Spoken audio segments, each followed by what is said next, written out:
Bab 491. Ksatria Merah menatap Chen Hang dengan dingin. Dia tidak peduli dengan kepergian Lu Yao dan yang lainnya, dan tetap tampak sangat percaya diri. Apapun yang terjadi, mari kita coba. Chen Hang bersuara. Ia menatap Ksatria Merah di depannya dengan senyum di wajahnya. Ia tidak peduli dengan apa yang dikatakan pihak lain dan tampak sangat percaya diri. Sikapnya mengejutkan Ksatria Merah. Kamu terlihat sangat percaya diri. Dia berdiri di sana dan menatap Chen Hang di depannya. Dia menggelengkan kepalanya tanpa suara. Aku hanya tidak tahu apakah kau masih bisa tersenyum ketika harapanmu akhirnya hancur. Mungkin tidak. Ekspresi Chen Hang tidak berubah. Dia diam-diam mengulurkan tangannya. Di telapak tangannya, kekuatan agung terkondensasi dan samar-samar mengguncang sekitarnya, berubah menjadi jejak telapak tangan yang dalam dan siap meledak. Chen Hang sangat yakin dengan kepergian Lu Yao dan yang lainnya. Mungkin seperti yang dikatakan Ksatria Merah di depannya, pada saat seluruh bintang Kika diselimuti oleh jaring merah, sangat sulit bagi Lu Yao dan yang lainnya untuk berhasil pergi. Hampir saja. Mustahil. Namun, bagi Lu Yao, selama takdir dalam tubuhnya belum habis, bahkan jika hanya ada sedikit kemungkinan, dia masih bisa mewujudkannya dan menyelesaikan semua ini. Tak perlu dikatakan lagi, sang terpilih terkadang memang tidak masuk akal. Dan takdir dalam tubuh Lu Yao jelas belum habis. Meskipun Chen Hang telah menghabiskan begitu banyak waktu untuk mencabut bulu-bulu halus itu, kekuatan takdir Lu Yao sedikit lebih rendah dari yang semula ada dalam lintasan takdirnya. Namun, bahkan jika itu tertinggal, jumlah tersebut tetaplah sangat besar sehingga orang biasa tidak dapat membayangkannya.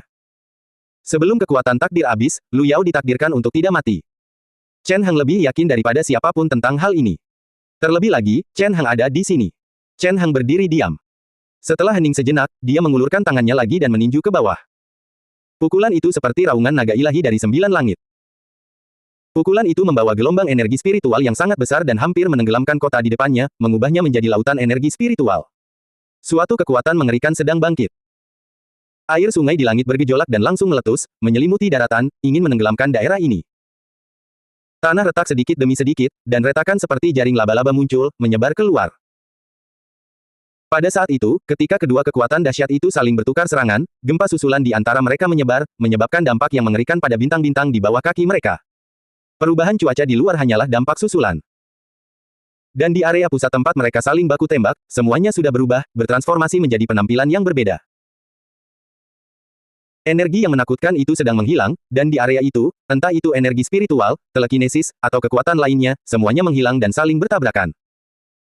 Ksatria Merah melepaskan kekuatan penuhnya, dan itu begitu menakutkan sehingga menyebabkan semua makhluk kuat di planet ini gemetar.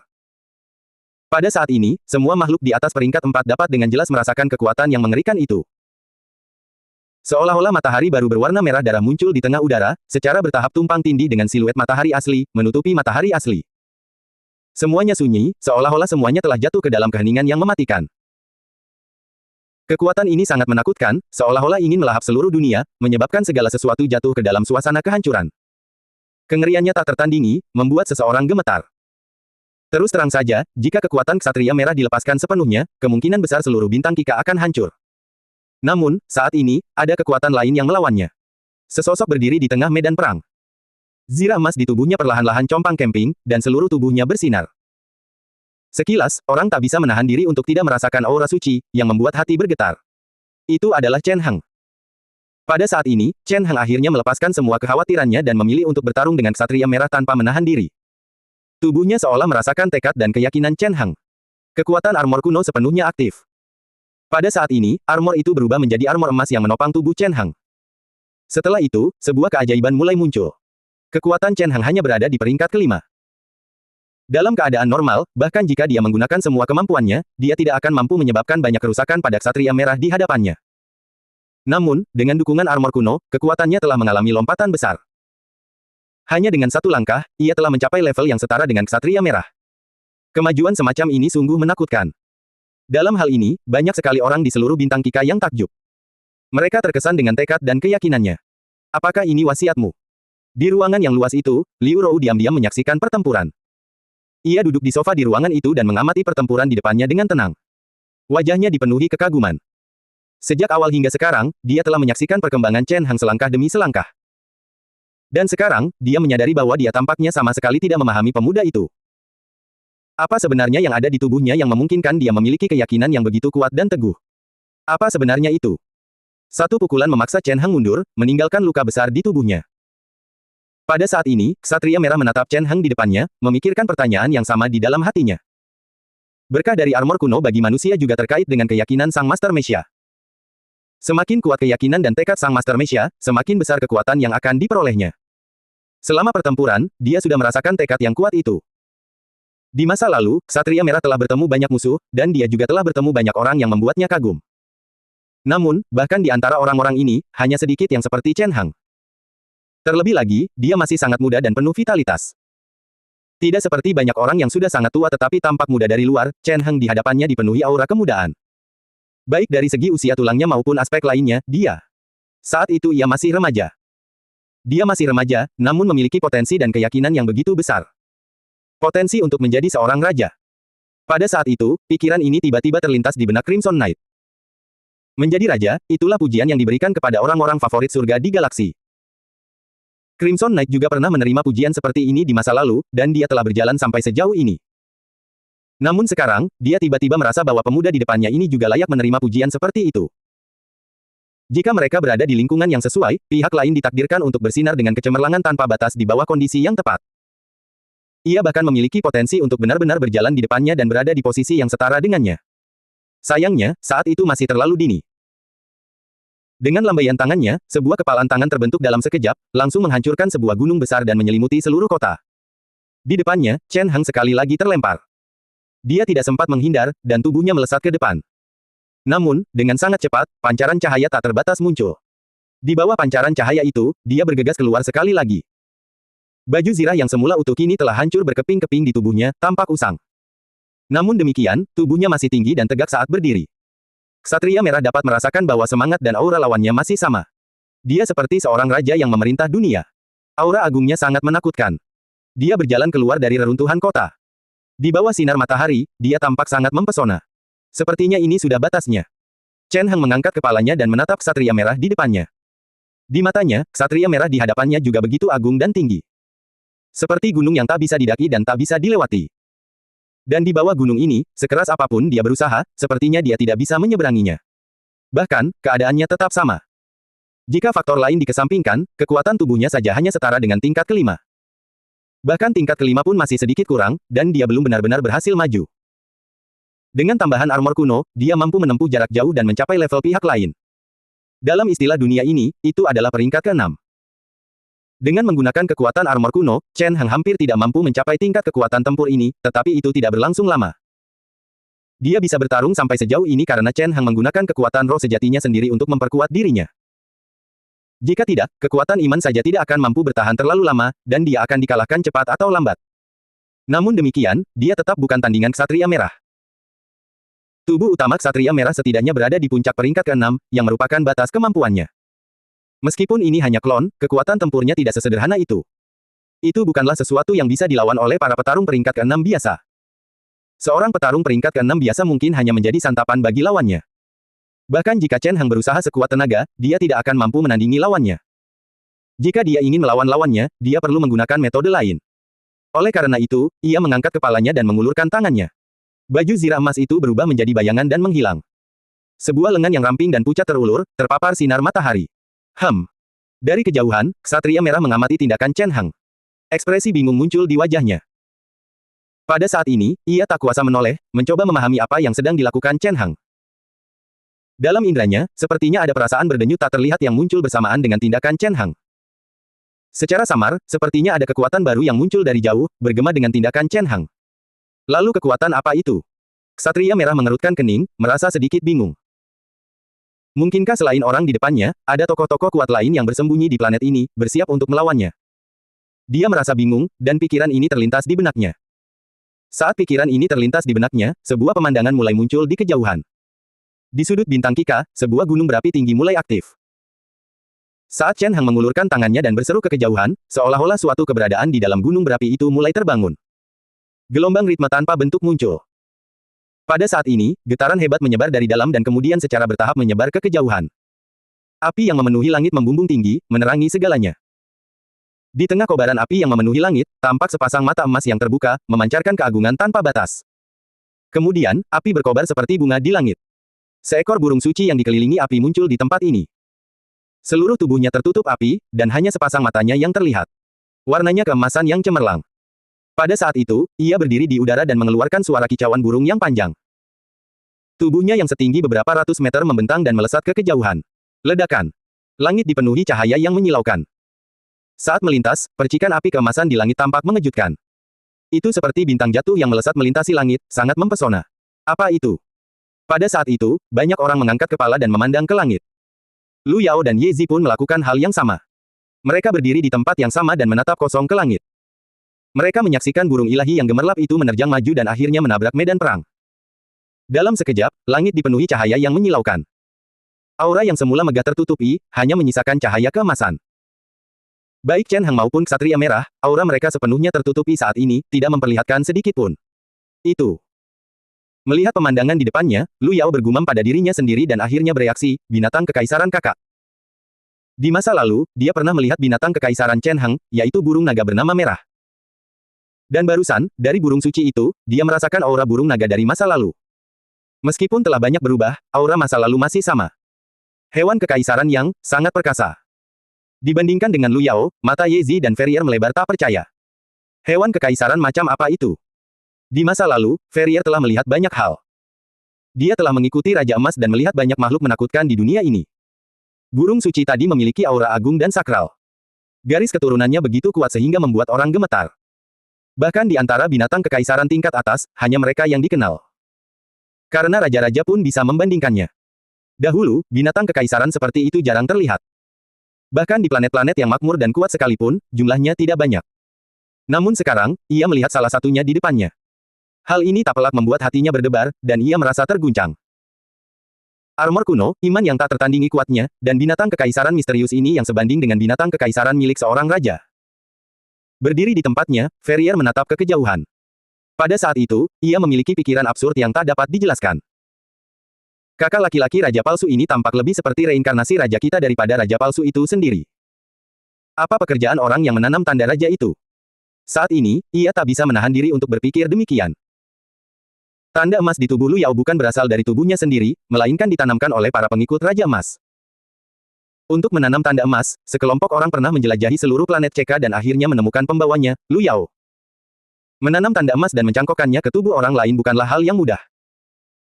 Tanda emas adalah tanda inti yang ditinggalkan oleh Raja Emas sebelumnya, bukti keberadaan Raja Emas. Bagi keberadaan seperti itu, tanda emas tidak hanya mewakili sebagian besar kekuatannya tetapi juga mewakili esensi dari Raja Emas. Sekalipun itu adalah tanda yang ditinggalkan oleh keberadaan seperti itu, tidak semua orang memenuhi syarat untuk mewarisinya. Paling tidak, jika bakat dan potensi seseorang tidak cukup untuk diakui oleh tanda emas, proses pencangkokan tidak dapat diselesaikan. Dan justru karena alasan inilah pencangkokan tanda emas sebenarnya cukup menantang. Agar tidak menarik perhatian meja bundar, Ferrier dan yang lainnya telah pergi jauh ke galaksi sebelum akhirnya menemukan hamparan bintang terpencil di depan mereka. Mereka telah mencari. Mereka menjelajahi hamparan bintang yang sunyi ini selama bertahun-tahun. Baru kemudian mereka akhirnya menemukan kandidat yang cocok dalam diri Lu Yao. Lu Yao telah dipilih oleh para pengikut Raja Emas dan menjadi salah satu raja masa depan yang mereka inginkan. Dia tidak diragukan lagi memiliki potensi luar biasa, meskipun di mata Ferrier dan yang lainnya dia hanyalah seorang raja palsu. Sekalipun dia hanya seorang raja palsu dan tidak menerima kekuatan penuh dari tanda emas, proses penggabungan itu tidak mudah diselesaikan. Agar Lu Yao memenuhi syarat, dia jelas sangat luar biasa dalam haknya sendiri. Dia adalah kesayangan surga yang benar-benar memiliki bakat luar biasa. Sosok favorit surga seperti itu sangat langka dimanapun. Penampilan Lu Yao begitu biasa saja karena Ferrier dan yang lainnya telah melakukan sesuatu saat itu untuk sengaja membatasi bakat Lu Yao agar dia tidak terlalu menonjol di usia muda dan mencegah terjadinya kecelakaan. Karena itu, penampilan Lu Yao di masa lalu biasa saja. Dia seperti gadis biasa, biasa saja dan tidak ada yang istimewa. Tetapi kenyataannya, bakat Lu Yao seharusnya luar biasa. Jika tidak, Ferrier dan yang lainnya tidak akan menerimanya. Namun dibandingkan dengan Chen Heng di depannya, dia jauh lebih rendah. Ferrier memandang medan perang yang kacau di depannya. Merasakan aura kekacauan di dalamnya, dia tidak bisa menahan rasa sedikit penyesalan. Dibandingkan dengan Chen Heng di depannya, penampilan Lu Yao terlalu biasa saja. Apa yang sebenarnya dilakukan oleh orang yang bertanggung jawab atas seleksi itu? Dia benar-benar melewatkan seorang anak ajaib seperti itu. Dia memandang pemandangan di kejauhan. Pikiran ini tak bisa dihindari terlintas di benaknya. Dibandingkan dengan Lu Yao biasa, pemuda di depannya jauh lebih luar biasa. Pihak lainnya masih muda, dan dia tidak bergantung pada kekuatan eksternal apapun untuk dapat mencapai level ini di usia yang begitu muda. Dia mencapai level ini hingga mampu berhadapan langsung dengan Ksatria Merah. Jika dia mendapat dukungan dari kekuatan tanda emas, bukankah dia akan mampu melayang ke langit dan bahkan mungkin bisa menandingi 5 ksatria yang hebat dan perkasa? Hanya memikirkan kemungkinan ini saja, Ferrier tak kuasa menahan rasa panas di hatinya. Ia bahkan merasakan denyutan ringan. Kelima ksatria, kelima tokoh terkuat ini, telah berdiri di galaksi, menekan mereka untuk waktu yang sangat, sangat lama. Sampai-sampai, begitu mendengar nama kelima ksatria itu, hati mereka langsung gemetar dan merasa takut. Dan sekarang, kebanggaan surga yang mungkin setara dengan 5 ksatria, atau bahkan sebanding dengan mereka, telah dilewatkan begitu saja oleh mereka. Dia tidak bisa tidak merasa menyesal. Ferrier menatap Lu Yao, yang wajahnya pucat dan tampak sangat lemah saat itu. Dia terlihat seperti gadis biasa. Ia tak kuasa menahan napas, merasa semakin kecewa. Namun, ia segera mengumpulkan pikirannya dan terus menatap Lu Yao dan Chen Heng di depannya. Betapapun menyesalnya ia, semuanya sudah terjadi saat ini. Betapapun disesalinya, dia tidak bisa melepaskan tanda emas dari tubuh Lu Yao dan memindahkannya ke Chen Heng. Jika dia benar-benar ingin melakukan ini, terlepas dari apakah pihak lain setuju atau tidak, pemindahan tanda emas itu sendiri juga akan terlalu sulit untuk diselesaikan. Sebelumnya, sebagian dari tanda di tubuh Lu Yao telah hancur oleh Ksatria Merah. Sekarang, tanda itu sudah rusak dan membutuhkan waktu lama untuk pulih sebelum dapat mengembalikan kekuatannya. Sebelumnya, tanda emas harus tetap berada di tubuh Lu Yao dan tidak dapat dipindahkan. Oleh karena itu, betapapun marahnya Ferrier saat ini, dia tidak dapat mengubah apapun.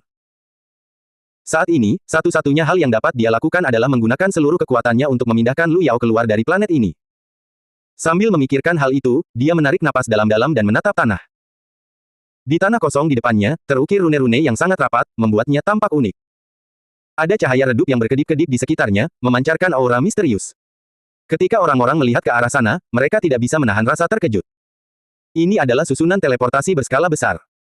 Ini adalah sesuatu yang telah dipersiapkan Ferrier untuk momen ini. Di hadapannya, semua faksi besar dan kecil di Bintang Kika tertarik oleh tindakan Avril sebelumnya. Semua pesawat ruang angkasa untuk sementara terputus, dan mereka tidak dapat pergi melalui jalur normal. Oleh karena itu pula, jika Lu Yao ingin pergi saat ini, dia hanya bisa pergi melalui kekuatan susunan teleportasi. Namun, jalan ini pun sangat sulit. Ksatria Merah tampaknya telah mengantisipasi rencana Ferrier. Oleh karena itu, dia telah menyebarkan jaring merah sejak dini, menyelimuti seluruh Bintang Kika. Di dalam Bintang Kika, dimanapun seseorang berada, mereka akan terpengaruh oleh kekuatan jaring merah dan akan terikat secara tak terlihat. Ruang di sekitar mereka ditekan oleh kekuatan jaring merah, dan mereka tidak dapat dengan mudah melewatinya. Masih belum berhasil. Berdiri di tempatnya, Ferrier mencoba beberapa kali, tetapi tidak berhasil. Di depannya, susunan sihir yang besar itu berkedip-kedip dengan cahaya redup. Rune-rune di dalamnya menari dan berkedip, tampak sangat terang. Seberkas cahaya menyebar ke depan bersama jaringan tersebut.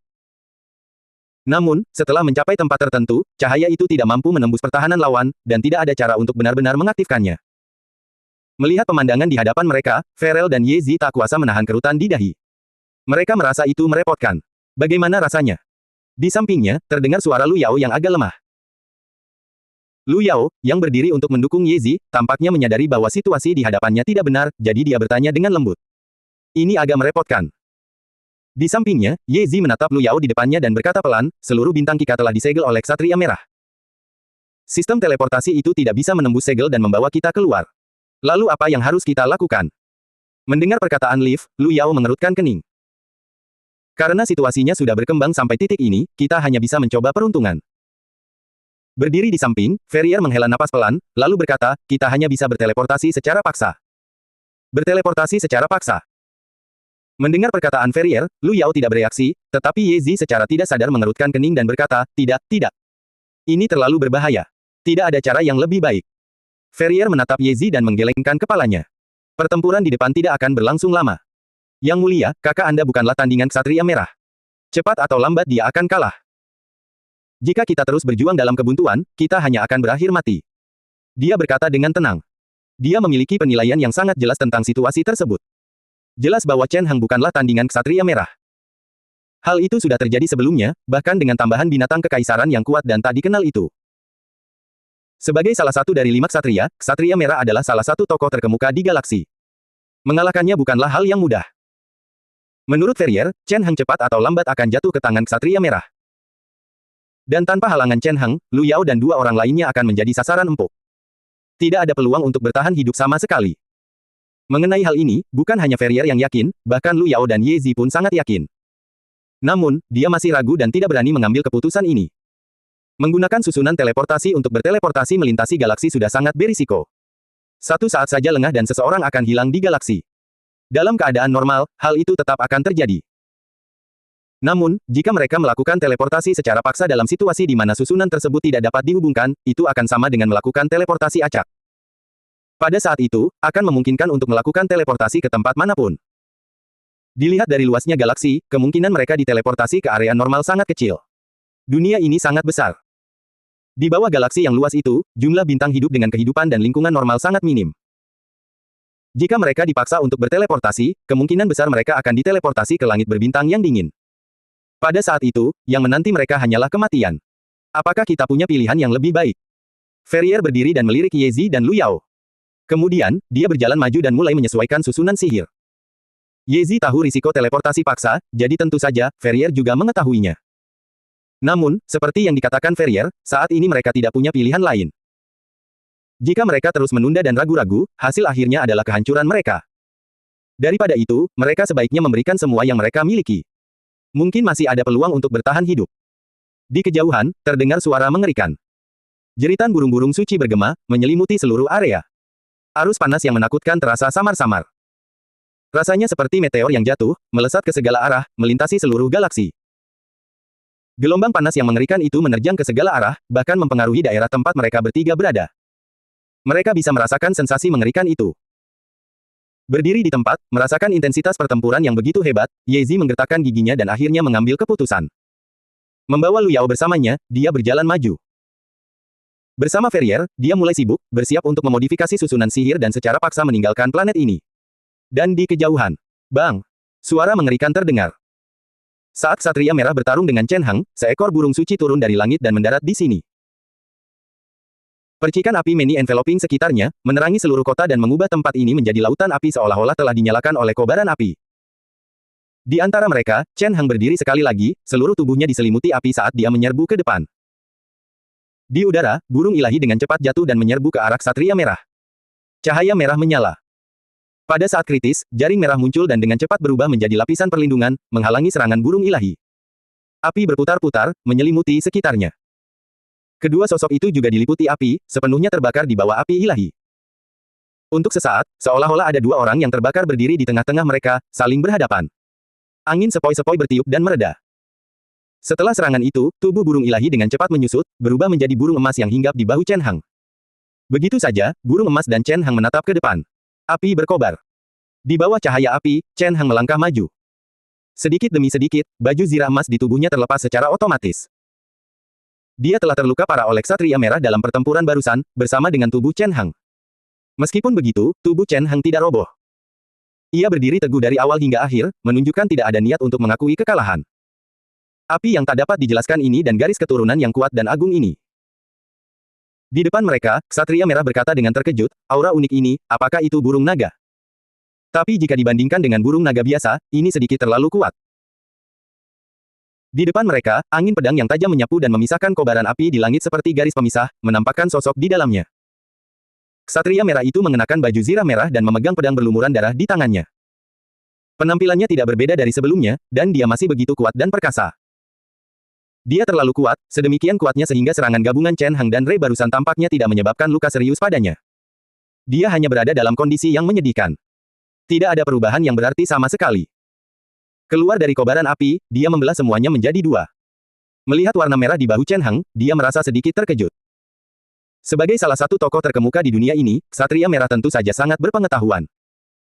Dalam perjalanannya di masa lalu, dia tentu saja telah melihat banyak hewan kekaisaran yang perkasa. Dia bahkan merupakan seorang ahli penjinak hewan yang kuat. Di masa lalu, dia pernah memiliki banyak hewan kekaisaran yang perkasa.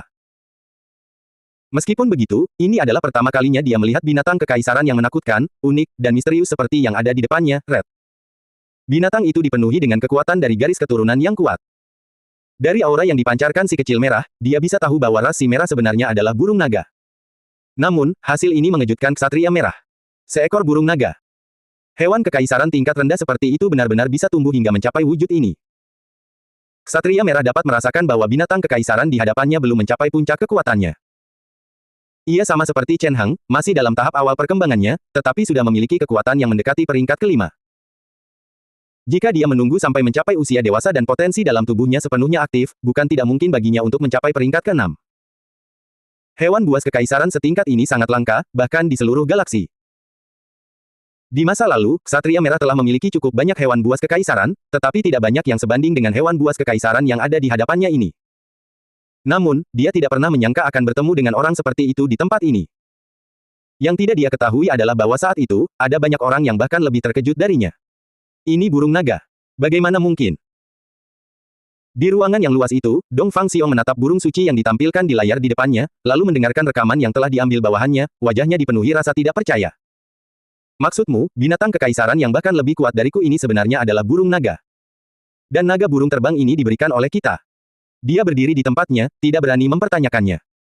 Pada saat itu, karena kegembiraannya, dia bahkan berdiri dan menatap langsung ke bawahannya. Di hadapannya, kulit kepala bawahannya terasa kebas karena tatapannya, tetapi dia hanya bisa mengangguk dan berkata, jika catatan itu benar, memang demikianlah keadaannya. Tuan itu memang menerima burung naga dari kami. Lagi pula, auranya benar-benar cocok. Jika tidak ada halangan, seharusnya ini yang terjadi. Dia menatap tatapan Dong Fang Xiong yang seolah hendak melahap seseorang. Setelah menelan ludahnya, dia berkata demikian.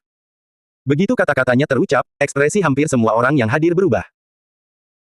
Ekspresi mereka seketika berubah menjadi penyesalan, seolah-olah mereka telah kehilangan 100 juta.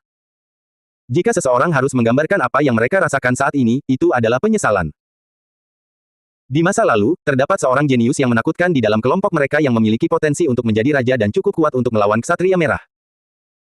Namun, mereka tidak menahannya dan bahkan mencoba menangkapnya serta menawarkannya kepada meja bundar. Di masa lalu, kelompok mereka memiliki burung naga luar biasa yang berpotensi menjadi raja. Namun, mereka tidak menghargainya dan mengirimnya pergi.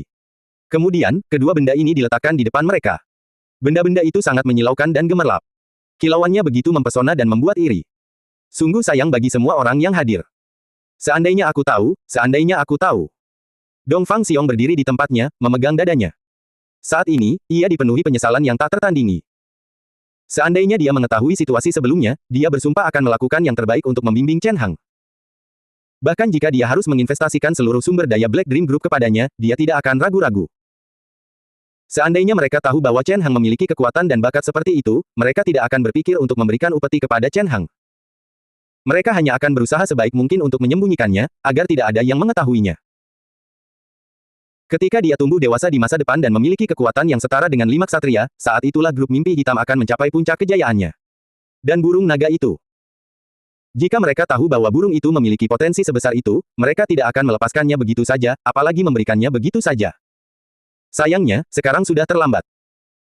Mereka telah melewatkan kesempatan untuk membiarkan Black Dream Group mencapai puncak kejayaannya. Mereka hanya bisa menghabiskan sisa waktu mereka dalam penyesalan. Tiba-tiba, seluruh ruangan dipenuhi dengan suasana yang tak dapat dijelaskan. Semua orang menghela napas, merasakan penyesalan yang mendalam. Di antara kerumunan itu, Liu Rou terkejut. Dia tidak merasa sedikit pun menyesal terhadap burung naga. Tidak seperti orang lain yang hadir, dia secara pribadi telah berhubungan dengan burung naga dan mengetahui seluruh proses pertumbuhannya. Karena itu, dia sangat memahami beberapa hal. Alasan mengapa burung naga bisa menjadi seperti ini bukanlah karena burung naga terlahir kuat dan memiliki potensi luar biasa. Itu karena Chen Hang kuat dan luar biasa. Itulah sebabnya ia bisa menjadi seperti ini. Secara bertahap, ia menjadi seperti ini. Pada awalnya, meskipun burung naga tidak buruk, kekuatannya hanya di atas rata-rata. Dari sudut pandang tertentu, Liu Rou dapat dianggap telah menyaksikan seluruh proses pertumbuhan Dragonbird. Selain Chen Hang, yang telah membesarkan Red hingga mencapai kondisi ini dan membiarkannya terus menerobos batas kemampuannya, Liu Rou seharusnya menjadi orang yang paling memahami Red. Pada awalnya, Red hanyalah seekor burung naga biasa. Meskipun cukup lincah dan penampilannya dianggap bagus di antara burung naga lainnya, ia masih jauh dari mencapai level tersebut. Setelah itu, keadaannya tetap sama. Ia tidak menunjukkan tanda-tanda keunikan, apalagi menunjukkan potensi untuk menjadi sesuatu yang istimewa. Liu Rou sangat yakin dalam hatinya bahwa daripada mengatakan bahwa burung naga ini memiliki potensi luar biasa, lebih tepat untuk mengatakan bahwa Chen Hang sangat luar biasa sehingga bahkan burung naga biasa pun dapat dilatih hingga tampak seperti ini. Meskipun Liu Rou tidak tahu bagaimana Chen Hang melakukannya, dia juga mengerti bahwa semua itu adalah hasil kerja Chen Hang sendiri dan tidak ada hubungannya dengan orang lain. Sekalipun kelompok mimpi hitam telah menangkap burung naga sejak lama dan tidak menyerahkannya, pada akhirnya, mereka hanya akan mendapatkan burung naga biasa. Jauh berbeda dengan burung suci yang ada di hadapan mereka ini. Menatap layar di depannya, Liu Rou menarik napas dalam-dalam tetapi akhirnya tidak mengatakan apapun. Ayo. Saat itu, dia tidak tenggelam dalam penyesalan seperti orang-orang di sekitarnya. Dia hanya menoleh dan melihat layar di depannya. Dia menatap sosok yang diselimuti kobaran api dan berdoa dalam hati. Ayo. Gelombang suara yang tak dapat dijelaskan terdengar. Pada saat ini, diiringi oleh jeritan melengking burung ilahi, sosok Chen Hang mundur sekali lagi. Pada saat ini, dia telah mencapai batasnya. Di depannya, gelombang api meletus, tanah terbakar, melelehkan seluruh gunung. Pada saat yang sama, kekuatan ilahi yang mengerikan meletus. Kekuatan itu berkembang dengan dahsyat, menyapu seluruh dunia. Namun, bahkan dengan kekuatan yang begitu dahsyat, ia tidak mampu. Jatuhkan patung yang berdiri di tengah. Di tengah area di depan, sosok Satria Merah berjalan mendekat. Pada saat ini, pedang panjang merah di tangannya terangkat tinggi, dan dia sudah menatap Chen Hang. Secara tak terlihat, ki pedang yang tajam telah menebas ke bawah. Dalam sekejap, ia menebas tubuh Chen Hang. Terdengar ledakan yang tak diketahui. Sebuah gunung suci hancur dalam sekejap, dan retakan muncul di tanah. Tampaknya tak berdasar.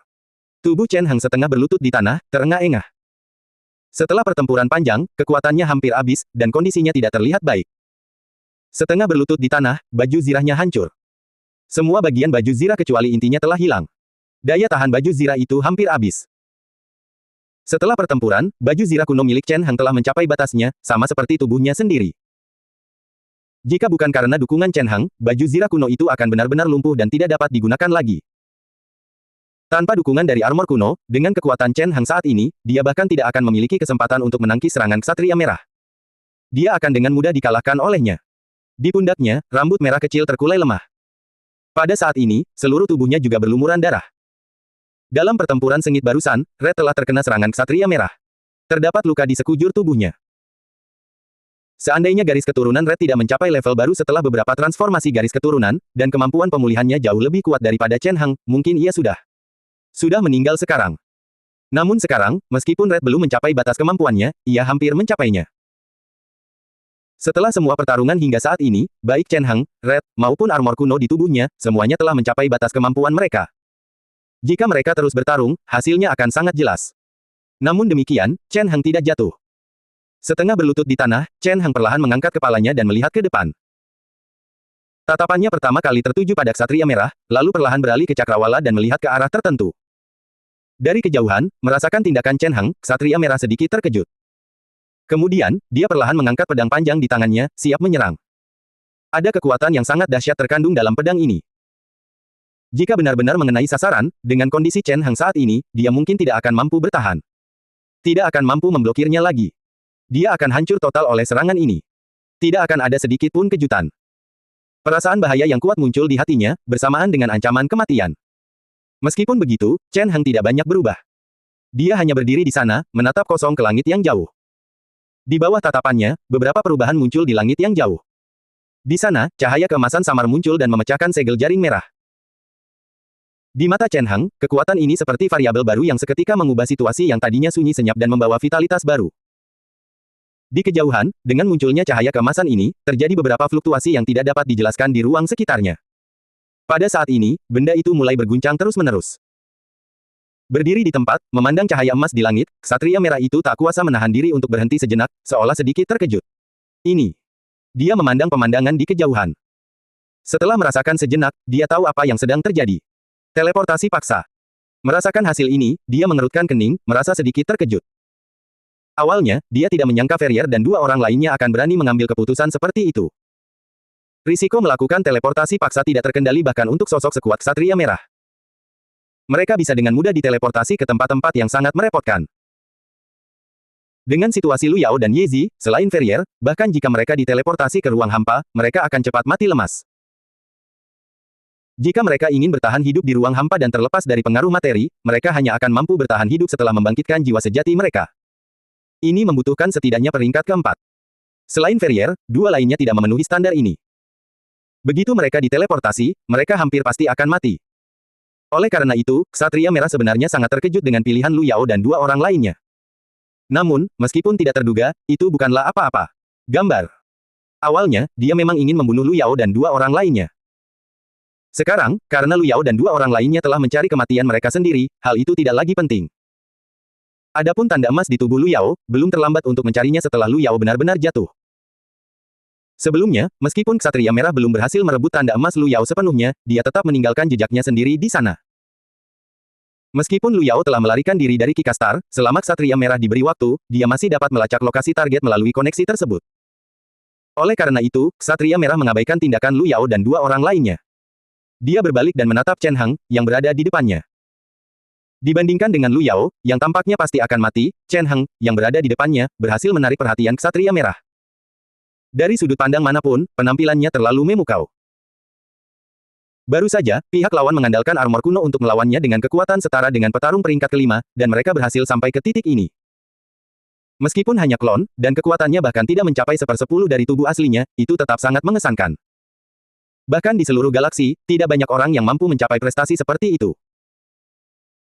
Bagi Chen Heng sebelumnya, untuk dapat mencapai prestasi seperti itu, tentu saja bukan berlebihan untuk menyebutnya sebagai talenta surgawi. Selain itu, dibandingkan dengan bakat semata, yang benar-benar dihargai oleh Ksatria Merah adalah kemauan dan keyakinan pihak lain. Mungkin di mata orang awam, kriteria terpenting dalam mengukur potensi seseorang adalah bakat orang tersebut. Namun, di mata Ksatria Merah, yang berdiri di puncak, bakat seseorang itu penting, tetapi yang benar-benar menentukan seseorang adalah kemauan dan keyakinannya. Kemauan dan keyakinan, hal-hal ini tampak seperti ilusi, tetapi juga nyata. Seseorang dengan keyakinan yang cukup kuat sudah cukup untuk menjadi sangat mempesona di tempat manapun, seperti Chen Heng di hadapannya. Dia baru berada di peringkat kelima, yang di mata Ksatria Merah, dia hanyalah seekor semut. Namun, dia mampu mengandalkan keyakinannya sendiri untuk mencapai kekuatan tempur di hadapannya. Dengan paksa. Untuk bisa melakukan ini, Chen Heng, yang berada di hadapannya, tanpa diragukan lagi telah membuktikan potensinya. Jika dia diberi cukup waktu untuk berkembang perlahan, dia mungkin benar-benar bisa tumbuh hingga mencapai level Ksatria Merah di masa depan dan berdiri di hadapannya dengan tegak. Sayang sekali dia tidak lagi memiliki kesempatan itu. Berdiri di tempatnya, Ksatria Merah merasakan penyesalan. Namun, dia perlahan mengangkat pedang panjang di tangannya. Niat membunuh di hatinya perlahan menghilang dan mengguncang 9 langit. Badai bersiul menyapu sekitarnya. Saat pedang panjang Ksatria Merah terangkat, pedang itu beresonansi dan memengaruhi sekitarnya. Seluruh planet bergetar. Di udara, jaring merah juga meletus. Tampaknya jaring itu telah merasakan keyakinan di hati Ksatria Merah dan mulai menyebar. Perlahan-lahan. Jika kekuatan yang ada di dalamnya dilepaskan sepenuhnya, itu akan cukup untuk mengejutkan dunia. Dahulu kala, sebuah keluarga biasa melahirkan seorang putra dari kalangan elit. Setelah kelahiran putra ini, sebagai putra dari keluarga elit, keluarga yang awalnya biasa saja secara bertahap menjadi luar biasa. Anak itu telah menunjukkan bakat luar biasa sejak usia sangat muda dan selalu menjadi yang paling menonjol. Dari belajar sejak muda, hingga berlatih seni bela diri, hingga kemudian ditemukan memiliki bakat sebagai sang penjinak hewan, anak itu telah menjadi penjinak hewan dan memasuki kota naga. Akademi untuk belajar. Sejak kecil, anak ini selalu menjadi yang paling pintar di antara orang lain. Lu Yao tumbuh di bawah naungan sosok kakak laki-laki seperti itu sejak kecil. Baginya, kakak laki-lakinya, saudara laki-lakinya adalah seorang jenius yang paling luar biasa, elit teratas dunia, dan juga tujuan yang tidak akan pernah bisa dia kejar. Di masa lalu, tidak peduli siapa orang yang berdiri di hadapannya, atau seperti apa lawan yang dihadapinya, kakak laki-lakinya selalu mampu mengatasinya. Mengatasi kesulitan dan mengalahkan lawan, bergerak dari satu kemenangan ke kemenangan berikutnya. Namun, pada saat ini, saudara laki-lakinya akan segera dikalahkan dan mencapai garis finish. Garis itu. Benarkah begitu? Lu Yao tidak ingin menerima kenyataan ini, tetapi pemandangan di depannya sangat jelas. Tulang-tulang putih mengerikan itu berdiri di sana, dan pedang perang merah tua menusuknya. Langsung menembus dadanya. Cahaya merah terang itu tampak seolah-olah baru saja menyerap seluruh kekuatan kehidupan, dan ada cahaya iblis di dalamnya. Lu Yao tak kuasa menahan diri untuk tidak menutup mulutnya, melihat pemandangan itu, dan berusaha menahan diri. Sebaiknya jangan menangis. Matanya dipenuhi air mata yang mungkin akan jatuh kapan saja. Tidak. Seberapa keras pun dia berusaha, dia tidak bisa menekan perasaan itu. Mungkinkah ini berakhir di sini? Cahaya dari formasi magis itu berkedip-kedip di tanah, beroperasi untuk sebuah titik tertentu, tetapi masih belum ada cara untuk menerobos dan pergi. Melihat ke saat Ferrier mengalihkan pandangannya dari operasi formasi magis tersebut, ia mengalihkan pandangannya dari tempat kejadian. Dan firasat buruk muncul di hatinya. Kecepatan kekalahan Chen Heng jauh lebih cepat dari yang dia bayangkan, hingga sejauh bahwa pertempuran telah berakhir sebelum formasi sihir dapat sepenuhnya beroperasi. Meskipun berdasarkan situasi saat ini, itu sudah menjelang akhir formasi magis itu dan hanya tinggal sedikit lagi sebelum bisa sepenuhnya. Meskipun sudah diaktifkan, itu saja sudah merupakan kekurangan yang mengecewakan. Kekuatan Ksatria Merah cukup untuk mengejar dan mengalahkan Lu Yao. Dan dua lainnya, meskipun hanya dalam waktu singkat. Dan saat ini, di sana. Tidak ada Chen Heng kedua yang bisa mengulur waktu bagi mereka. Apakah ini akan menjadi akhir? Ferrier tak kuasa menahan desahan, tak tahu harus berkata apa. Banyak hal telah membaptisnya dalam kurun waktu singkat ini, dari sebelum sampai sekarang. Apakah semuanya akan berakhir sekarang? Pikirnya sambil menghela napas. Namun demikian, setidaknya dia telah berusaha keras. Apapun yang terjadi, itu bisa jadi sesuatu yang berharga. Misinya. Hanya saja dia tidak lagi bisa menyaksikan Raja Emas. Berdiri di puncak dunia dan masa depan cerah di depan mata. Ini adalah satu-satunya penyesalan di hatinya. Namun, Ksatria Merah tampaknya tidak peduli dengan Lu Yao dan yang lainnya. Dua di kejauhan. Mungkin di mata Ksatria Merah yang perkasa ini, mereka sudah mati dan tidak bisa lolos dari cengkramannya apapun yang terjadi. Jadi mengapa? Apakah dia harus membuang begitu banyak energi untuk setumpuk tulang kering? Dibandingkan dengan Lu Yao dan dua orang lainnya, dia lebih mengkhawatirkan Chen Heng di hadapannya saat ini. Melihat pemandangan yang muncul dari kejauhan, tubuh Ksatria Merah bergerak, dan dalam sekejap mata, dia tiba sebelum tulang-tulang putih itu. Di tengah medan perang, sisa-sisa kerangka berserakan di mana-mana. Tanah itu, terlihat sangat berantakan dan bobrok. Tempat ini dulunya adalah sebuah gunung. Namun, setelah mengalami pertempuran yang signifikan, penampilannya telah berubah dari gunung yang tinggi menjadi tanah tandus yang dipenuhi lubang-lubang. Pemandangan itu sangat mengejutkan. Ada retakan besar di mana-mana di area tersebut, seperti bekas luka di seluruh negeri. Bahkan jika dia tidak mengalaminya secara pribadi. Pertempuran sebelumnya, hanya dengan melihat lokasi pertempuran, orang bisa dengan mudah membayangkannya. Betapa mengerikan dan mengejutkannya pertempuran terakhir itu. Namun, untungnya, semuanya sudah berakhir. Pertempuran telah usai di sini. Di hadapan Ksatria Merah, lawan sudah kehilangan semua jejak kehidupan, dan yang tersisa hanyalah tulang putih yang mengerikan. Ini adalah akhir dari segalanya. Menatap sosok berbaju putih yang masih berdiri di hadapannya, Ksatria Merah tua menghela napas dalam hati. Saat ini, masih ada aura agung yang tersisa padanya. Itu adalah aura menakutkan yang menerjang maju tanpa rasa takut. Orang di depannya tidak cukup kuat, tetapi dia dengan paksa menggunakan kekuatannya. Berkehendak untuk membangkitkan kekuatan tersembunyi di dunia. Dengan menggunakan dirinya sendiri sebagai sumbernya, dia membentuk aura agung yang melesat ke depan. Meskipun dia sudah terjatuh. Aura agung dan menakutkan yang menerjang ke depan itu masih ada dan tetap ada. Tidak memudar. Jika diperhatikan lebih dekat pada kerangka tersebut, seolah-olah penampilan pemuda itu. Sebelumnya, hal itu bisa terlihat. Semangat bertempur yang dahsyat itu masih begitu jelas terlihat pada kerangka tersebut. Seseorang akan tergerak hanya dengan sekali pandang. Bahkan jika dia hanya orang biasa, dia akan mampu merasakan kekuatan dan kengerian pertempuran yang dahsyat itu. Bisa membunuhnya. Sayang sekali. Melihat tulang-tulang putih dan pedang perang di hadapannya. Crimson Knight menghela napas pelan. Kemudian, dia meraih pedang perang berwarna merah tua itu. Menusuk tepat ke dada kerangka itu dan menariknya keluar perlahan, tetapi dia mau tak mau saya harus berhenti. Pada saat itu, semua orang hanya bisa menghela napas. Mereka merasa sedih atas kehilangan tersebut. Tentang seorang elit dan hasil dari pertempuran ini. Tapi sekarang, pertempuran akhirnya berakhir. Semuanya sudah beres. Meskipun banyak lika-liku, semuanya tetap berakhir. The Crimson Knight mengalahkan semua musuh yang kuat dan mempertahankan mitos tentang dirinya. Keabadian. Dan cerita berlanjut seperti yang dibayangkan semua orang. Selanjutnya, Ksatria Merah hanya perlu mengikuti instingnya dan menangkap Lu Yao. Dan dua lainnya untuk memadamkan kemungkinan Raja Emas bangkit kembali. Dan Ksatria Merah akan mencapai tujuannya untuk turun ke bintang Kika. Sudah saatnya semua ini berakhir. Pikiran ini terlintas di benak Crimson. Pikiran Knight saat dia menatap Lu Yao. Sepertinya semuanya memang sudah berakhir, karena sudah sampai pada titik ini. Pedang perang berwarna merah tua itu perlahan ditarik dari kerangka. Namun, pedang itu. Anehnya, saya menemui semacam hambatan pada momen tertentu. Merasakan adanya rintangan pada pedang perangnya, Ksatria Merah berbalik. Ia menoleh ke sekeliling dan melihat ke depan. Seseorang meraih pedang perang berwarna merah tua. Itu tak lain adalah lengan kerangka. Pada saat ini, kerangka itu mengulurkan tangannya dan meraih pedang perang berwarna merah tua, lalu menggenggamnya erat-erat. Sampai ke tulangnya. Ini, melihat pemandangan ini, semua orang, termasuk Ksatria Merah, menjadi terkejut, tidak mengerti apa yang telah terjadi. Di bawah tatapan terkejut mereka, kerangka di depan mereka mulai bergerak dan perlahan mengangkat kepalanya dan menatap Ksatria Merah. Seberkas cahaya berkelap-kelip di dalam tengkoraknya. Dor, dor, dor. Serangkaian suara keras dan menakutkan meletus pada saat ini, seperti suara genderang perang bergemuruh. Tampaknya sangat lemah, tetapi secara bertahap menjadi lebih jelas terlihat dan akhirnya terdengar oleh seluruh penduduk Kika Star. Sesosok rangka putih mengerikan mulai bergerak. Tubuh yang telah kehilangan vitalitasnya kembali mendapatkan vitalitasnya. Ada vitalitas lagi di tengah kematian. Aura yang memenuhi langit. Aura dahsyat itu turun sekali lagi. Pada saat itu, niat pertempuran yang menggelegar muncul kembali. Tangisan panjang seekor burung ilahi terdengar, bergema di seluruh galaksi. Kosmos. Nyala api ilahi keemasan yang menyala-nyala menyebar bersamaan dengan pertempuran merah tua. Pedang itu menyelimuti tubuh ksatria merah. Apa-apaan ini, merasakan perubahan di depannya, Crimson. Secara tidak sadar, Knight ingin menjauh dan meninggalkan area ini, tetapi pada akhirnya, dia sama sekali tidak bisa melakukannya.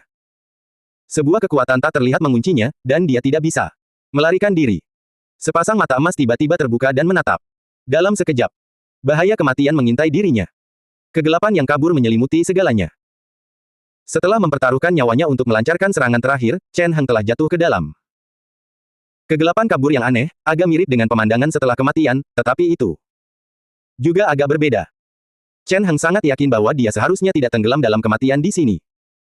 Situasi jika dia meninggal dalam pertempuran. Sebaliknya, dia seharusnya kembali ke tubuh asalnya dan terbangun sekali lagi. Dia selalu seperti ini di masa lalu, terbangun lagi. Dan sekali lagi dalam simulasi. Namun, kali ini, tampaknya ada banyak kejutan. Situasi sebelumnya. Dia agak mirip dengan kematian, tetapi juga tampak seperti dia bukanlah kematian. Belum sepenuhnya mati. Chen Heng memang telah mengerahkan seluruh kekuatannya sebelum ini. Jika tidak ada kejutan lain, dia pasti sudah mati kelelahan dalam pertempuran sebelum itu. Bagaimanapun, Chen Heng tidak menyesal. Dalam pertempuran barusan, dia telah menggunakan seluruh kekuatannya. Kekuatannya mendorongnya untuk menggunakan segala cara yang dia bisa. Kekuatan ksatria merah adalah memang sangat perkasa. Tanpa menggunakan kekuatannya, bahkan jika Chen Heng menggunakan seluruh kekuatannya, artinya, dia tidak akan mampu melawan balik dan menang. Itu sangat normal baginya. Untuk mati pada akhirnya. Chen Heng tidak bisa berkata apa-apa tentang ini. Itu adalah kesalahannya sendiri karena dia tidak sebaik yang diharapkan. Sebagai lawannya. Terlebih lagi, dia telah memperoleh sesuatu dari pertempuran ini. Pengalaman bertempur secara terbuka dan mempertaruhkan segalanya adalah perasaan yang langka baginya. Setelah mengalaminya sekali, Chen Heng memiliki pemahaman baru. Tapi, bagaimana dengan situasi di depannya? Chen Heng sangat bingung. Dan dia memikirkannya dengan serius sejenak. Pintu emas itu perlahan terbuka, memperlihatkan pemandangan di baliknya. Pemandangan itu sangat familiar bagi Chen Heng. Apa ini? Berdiri di ruang kosong, Chen Heng memandang pemandangan itu dan takjub. Di depannya, cahaya keemasan masih memancar, dan terdapat banyak lempengan batu besar. Lempengan batu emas itu berwarna-warni, seperti catatan sejarah dan epos. Bahkan sekilas, orang bisa merasakan kekayaan sejarahnya. Sejarah terukir di dalamnya. Menghadapi lempengan batu itu, perasaan unik dan tak terjelaskan tentang menghadapi sejarah muncul di hatinya. Tampaknya ada makna hukum yang mendalam tak berujung pada lempengan batu ini. Pada saat ini, ketika Chen Heng menatapnya, instingnya muncul dalam pikirannya.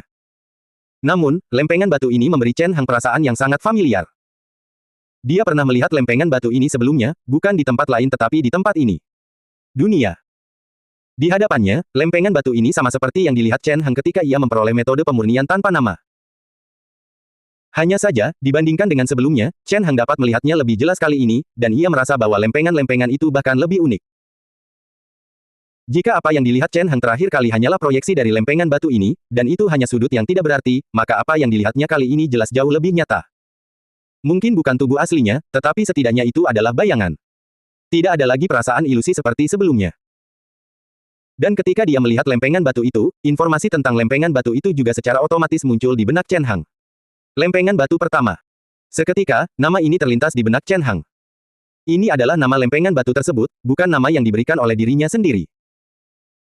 Berdasarkan informasi dari Chen Heng, lempengan batu awal hanya dapat dilihat oleh mereka yang berada di dunia ini dan telah memenuhi persyaratan tertentu. Chen Heng tidak memahami persyaratan ini dengan jelas, tetapi berdasarkan pengalamannya, ia dapat memperkirakan beberapa poin secara kasar. Pertama-tama, kemungkinan besar, ada persyaratan berat bagi kemauan mental seseorang. Keinginan untuk memasuki ruang ini dan menjalin hubungan dengan lempengan batu awal merupakan ujian besar bagi kemauan mental seseorang. Chen Heng telah menjalin hubungan dengan lempengan batu awal ini pada saat-saat terakhir pertempuran. Sehingga memungkinkan dia untuk mengintip ke dalam ruangan ini. Ini seharusnya menjadi persyaratan wajib. Adapun yang lainnya, seseorang kemungkinan besar perlu menjalin hubungan dengan lempengan batu awal ini untuk memenuhi persyaratannya. Ini adalah dugaan Chen Heng.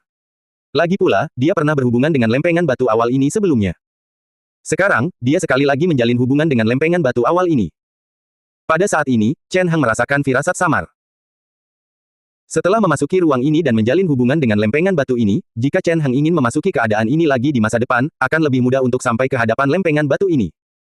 Setelah menjalin hubungan, akses akan menjadi lebih mudah lagi. Mulai sekarang. Tentu saja, premisnya adalah Chen Hang masih memiliki masa depan. Chen Hang menarik napas dalam-dalam, lalu menatap lempengan batu bercahaya di hadapannya, dan tampaknya ada informasi tak terbatas yang muncul darinya. Sejumlah besar makna mendalam hukum mengalir ke pikiran Chen Hang, di luar kendalinya. Chen Hang tak kuasa menahan erangan sesaat kemudian, karena semangat dan jiwa sejatinya dengan cepat melemah. Ini adalah kesempatan sekaligus tekanan yang cukup besar. Makna mendalam hukum ini terus muncul dalam pikiran Chen Hang, menyebabkan tekanan yang signifikan pada tubuhnya. Bahkan jiwa sejatinya pun sama, merasa kewalahan. Jika ini terus berlanjut, Chen Hang mungkin akan meledak. Ini adalah pengalaman baru. Di masa lalu, Chen Hang juga telah menyerap makna mendalam hukum yang ditinggalkan oleh para dewa, yang disebut sebagai agregasi keilahian. Namun di masa lalu, Chen Hang masih dibantu oleh simulator, yang dapat dengan cepat mengubah keilahian menjadi miliknya. Tetapi sekarang, pada saat kritis ini, simulator itu tidak lagi bisa membantunya, dan dia hanya bisa mengandalkan dirinya sendiri. Di bawah pengaruh makna hukum yang mendalam tanpa batas, tekadnya secara bertahap menjadi kabur dan lemah karena semangatnya yang awalnya kuat telah lenyap. Dia takut bahwa makna hukum yang mendalam yang sangat besar itu akan membuatnya meledak jika ini terus berlanjut. Untungnya, pembaptisan makna mendalam hukum ini akhirnya berakhir pada titik terakhir ini. Cahaya muncul kembali di hadapan matanya. Segala sesuatu di sekitarnya menjadi jelas kembali. Penampakan ksatria merah muncul di hadapan Chen Hang sekali lagi. Chen Hang mengulurkan tangannya. Lengan yang berubah menjadi tulang putih memancarkan cahaya keemasan yang samar. Bahkan kerangka itu memiliki cahaya murni dari roh sejati, yang memberinya kehidupan baru. Saat ini, Chen Hang berada dalam kondisi yang unik. Dia bisa merasakan bahwa tubuhnya telah hancur. Sampai batas tertentu, dia seharusnya sudah mati.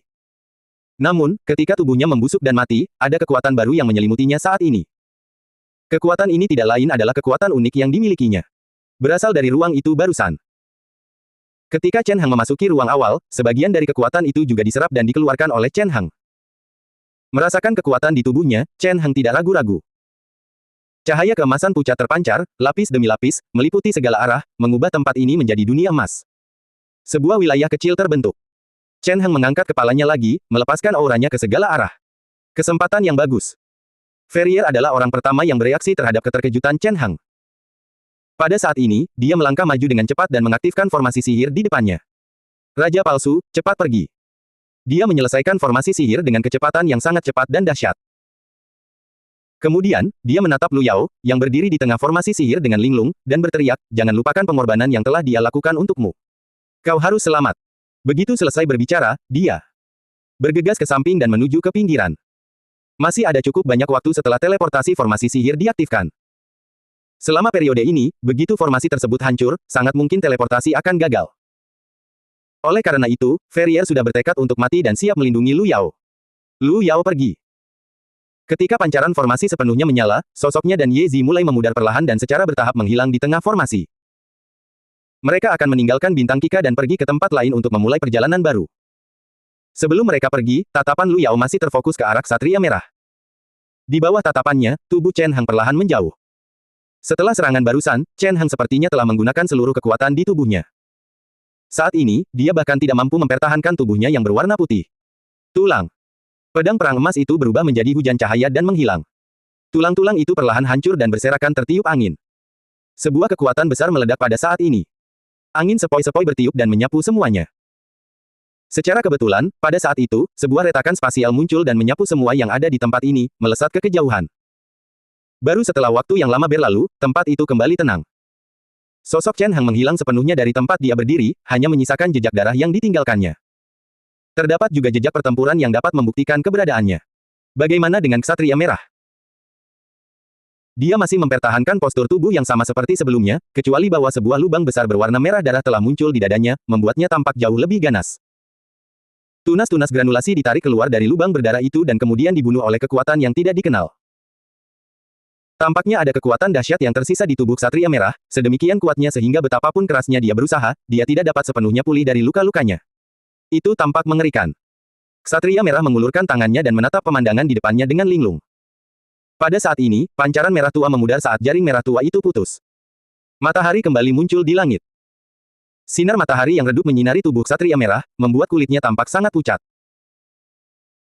Kekuatan itu, Ksatria Merah mengulurkan tangannya, berusaha keras mengepalkan tinjunya, tetapi menyadari bahwa dia tidak bisa melakukannya. Untuk membuat Ksatria Merah yang agung tampak seperti ini, orang bisa membayangkan betapa mengerikannya serangan Chen Heng sebelumnya. Namun demikian, dia masih hidup dan tidak mati. Dia berdiri. Di sana, masih teringat akan kekuatan serangan itu. Kekuatan sang raja, setelah merasakannya sekian lama, pikiran ini akhirnya terlintas di benaknya. Bagi Ksatria Merah yang perkasa, dunia ini jarang menyimpan rahasia. Lagi pula, dia adalah sosok yang sangat kuat dan berada di puncak dunia ini. Hanya ada sedikit rahasia di dunia ini yang bisa disembunyikan darinya. Karena itu, dia cepat memahaminya. Potensi untuk menjadi raja. Itulah potensi untuk menjadi raja, tubuh Ksatria Merah perlahan jatuh. Dia tidak mampu bertahan lebih lama lagi dan jatuh ke tanah dengan lemah. Darah segar berceceran di tanah, membasahi lahan di sekitarnya. Rasa sakit yang hebat muncul di hatinya, tetapi Ksatria Merah tidak peduli. Yang menarik perhatiannya adalah serangan Chen Heng barusan. Sudah berapa tahun sejak terakhir kali aku melihat Raja Emas, saat ia jatuh ke tanah, banyak pikiran melintas di benaknya. Setelah sekian lama, akhirnya aku bertemu seseorang yang kembali menyentuh kekuatan raja. Dan dia masih sangat muda. Kekuasaan raja adalah gelar kehormatan bagi penguasa kekuasaan raja di dunia ini. Hanya raja sejati yang berhak mengendalikan kekuasaan raja dan menjadi tokoh terkemuka di dunia. Di masa lalu, Raja Emas adalah sosok seperti itu. Namun kini, setelah bertahun-tahun lamanya, ia akhirnya melihat sosok lain yang menyentuh wilayah kekuasaan raja. Tetapi orang ini bukanlah reinkarnasi Raja Emas, melainkan seorang pemuda yang sama sekali baru. Sayang sekali, sambil memegang dadanya dengan satu tangan, Ksatria Merah berpikir, aku tidak menemukannya lebih awal. Seandainya dia menemukan pemuda itu lebih awal, mungkin keadaan tidak akan menjadi seperti sekarang. Setidaknya di mata Ksatria Merah, dibandingkan dengan reinkarnasi Raja Emas, pemuda yang berani mengayunkan pedangnya dan menyerangnya bahkan lebih langka. Sayangnya, semuanya sudah berakhir. Angin sepoi-sepoi bertiup, menyebarkan aura berdarah ke segala arah. Lingkungan sekitar perlahan berubah dan kembali ke penampilan aslinya. Namun, aura Ksatria Merah juga terus melemah. Luka awal di dadanya perlahan terbuka, dan jejak darah semakin membesar. Tampak. Setelah serangan itu, bahkan Ksatria Merah pun tampak tak sanggup menanggungnya lagi, dan itu bukanlah hal yang aneh. Lagi pula, Ksatria Merah itu bukanlah tubuh asli Ksatria Merah, melainkan hanya klon. Sangat wajar jika hasil seperti itu terjadi ketika dia bertarung dengan Chen Heng sedemikian rupa dan terkena serangan kekuatan raja, mengingat kekuatan klon yang telah benar-benar habis. Ketika pedang perang merah tua itu mendarat di tanah, Ksatria Merah tua berhenti bergerak, tergeletak di tanah dan tidak memiliki kekuatan untuk bangun. Seluruh tubuhnya kehilangan vitalitas dan menghilang sepenuhnya. Sosok Ksatria Merah sepenuhnya lenyap saat angin bertiup, berubah menjadi tumpukan partikel murni dan menyebar tanpa meninggalkan jejak. Bagaimana dengan Chen Heng? Dia tampaknya juga menghilang, bersama dengan mayatnya. Seolah-olah dia telah tersapu oleh pintu ruang angkasa yang terbuka dan dikirim ke tempat yang tidak diketahui. Namun, dilihat dari kondisinya sebelumnya, kemungkinan besar dia tidak akan mampu bertahan hidup lagi. Lagi pula, dia sudah bertarung dengan Ksatria Merah begitu lama. Akan luar biasa jika dia masih bisa bertahan hidup, belum lagi turbulensi ruang angkasa itu sendiri berbahaya. Bahkan orang biasa pun akan mati jika tersapu ke dalamnya. Peluang untuk bertahan hidup sangat kecil. Semuanya sudah berakhir, banyak orang berpikir demikian, melihat segala sesuatu yang ada di hadapan mereka, dan menghela napas pelan dalam hati. Memang, dengan menghilangnya Ksatria Merah, segala sesuatu di hadapan mereka tampak telah berakhir. Sebagai tokoh utama di medan perang, mereka berdua menghilang satu demi satu. Raja Emas dan para pengikutnya juga menghilang di medan perang lainnya. Tampaknya bahwa formasi sihir telah memindahkan mereka secara teleportasi. Saat ini, tidak diketahui kemana mereka pergi. Setelah mengalami berbagai lika-liku sebelumnya, seluruh bintang Kika menjadi tenang. Merasakan semua ini, para penyintas memiliki perasaan yang tak dapat dijelaskan bahwa mereka telah selamat dari bencana. Kemudian, para pejabat mulai berdatangan. Mereka pergi membersihkan medan perang dan mencari beberapa barang berharga. Sebagai tokoh-tokoh kuat di level itu, barang-barang yang ditinggalkan oleh Ksatria Merah dan Chen Heng sangat berharga, bahkan jika itu hanya sedikit daging dan darah jika mereka bisa mendapatkan cukup banyak untuk menjadikan evolusi paling canggih sebagai sesuatu yang cair. Dan hal-hal ini jelas layak untuk dicari. Oleh karena itu, banyak orang tergerak pikirannya dan mulai menjelajahi dunia luar. Di sekeliling galaksi yang dalam itu, tidak ada apapun selain puing-puing ruang angkasa yang hancur di mana-mana. Berbagai macam arus kacau terus-menerus meletus pada saat itu. Chen Heng saat ini berada di ruang di hadapannya. Dia berada dalam kondisi luar biasa, di mana dia bisa merasakan bahwa dia akan segera mati. Setelah dia mengayunkan pedang tadi, dia telah kehilangan semua kekuatannya. Hidup dan asal-usulnya telah benar-benar habis, dan tidak ada yang tersisa. Jika seseorang telah kehabisan seluruh sumber kekuatannya, ia seharusnya akan segera mati. Bahkan seorang ahli seperti Chen Hang pun tidak akan terkecuali. Namun demikian, ia masih hidup.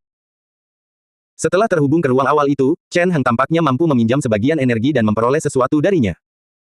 Pada saat yang sama, dia bisa membentuk koneksi dengannya. Justru karena koneksi Chen Hang dengan ruang awal itulah dia masih hidup meskipun telah mencapai titik ini. Namun, meskipun dia belum mati, kondisinya hampir tamat. Keadaannya saat ini setara dengan orang mati yang hidup. Jika bukan karena kekuatan ruang awal yang ada di sekitarnya dan memberi Chen Hang napas terakhirnya, dia pasti sudah mati. Tentu saja, Chen Hang tidak peduli tentang hal ini. Itu hanya kematian. Bukannya dia belum pernah mengalaminya sebelumnya, jadi itu bukan masalah besar. Baginya, meskipun itu kematian, itu hanya kembali ke tubuh asalnya dan memulai perjalanan baru. Itu tidak berarti apa-apa. Sebaliknya, keadaan di hadapannya ini terasa seperti buang-buang waktu. Namun, Chen Hang tidak cemas akan hal itu. Dia bisa merasakan keadaannya saat ini.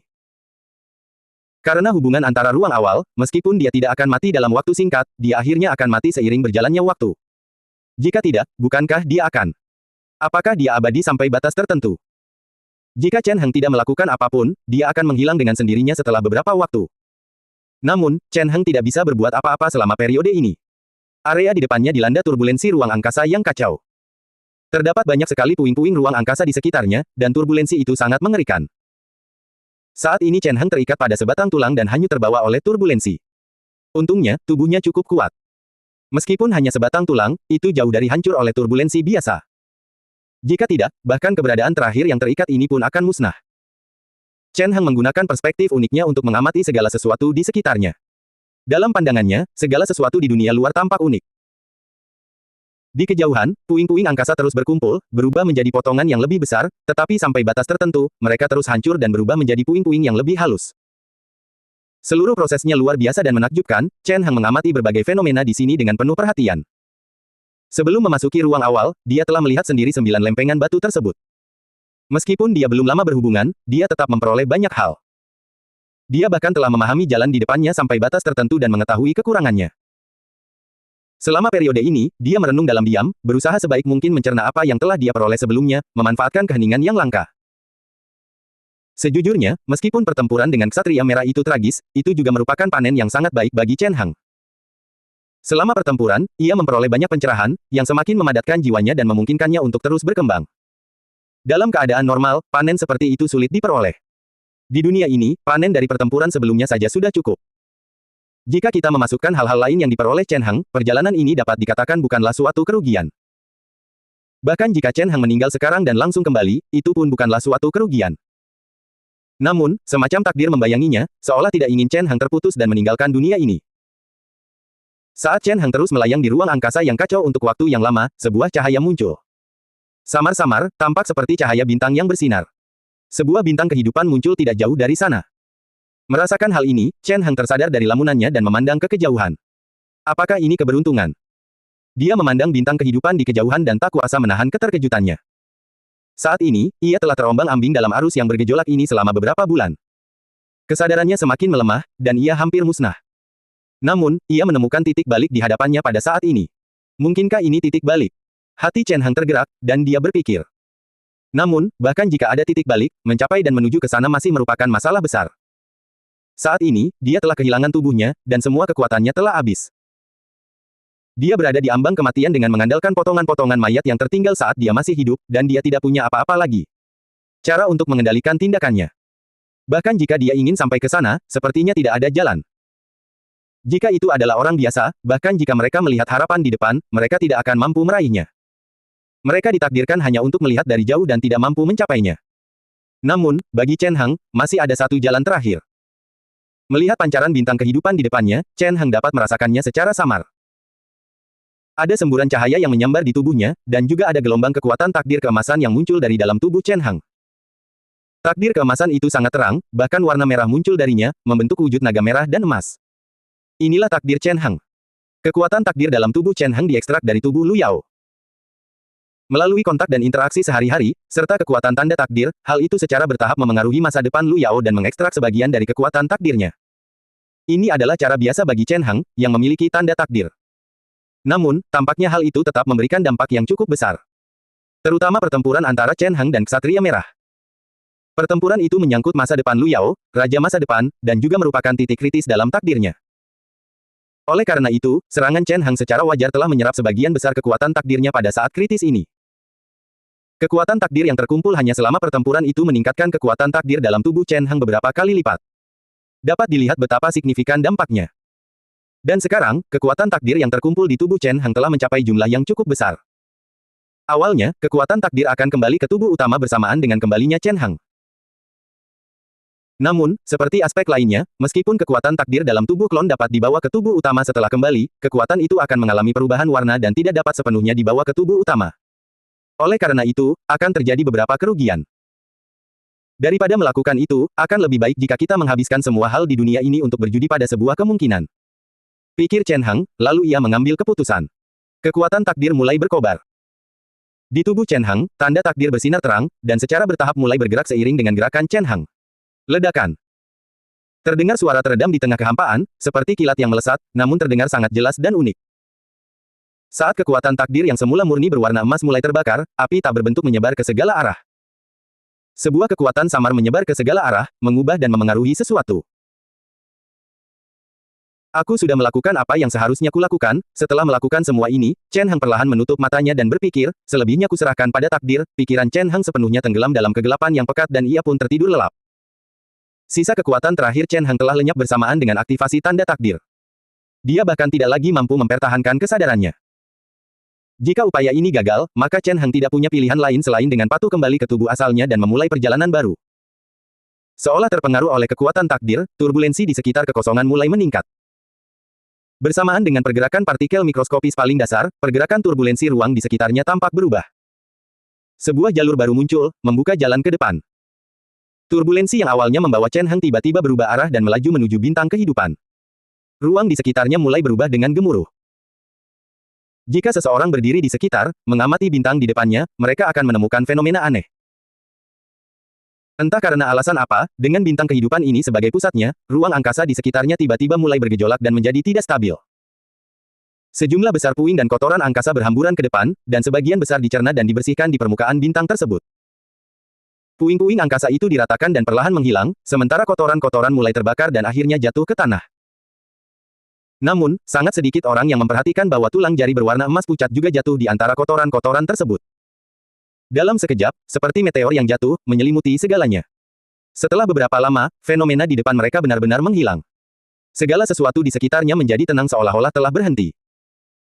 Menurut berita terbaru, baru-baru ini terjadi turbulensi skala besar, dan mungkin akan terjadi perubahan cuaca drastis dalam waktu dekat. Masyarakat, mohon lebih berhati-hati, di ruangan yang tenang dan megah itu, suara terdengar dari televisi. Sesaat kemudian, sebuah tangan kecil terulur dan mematikan TV.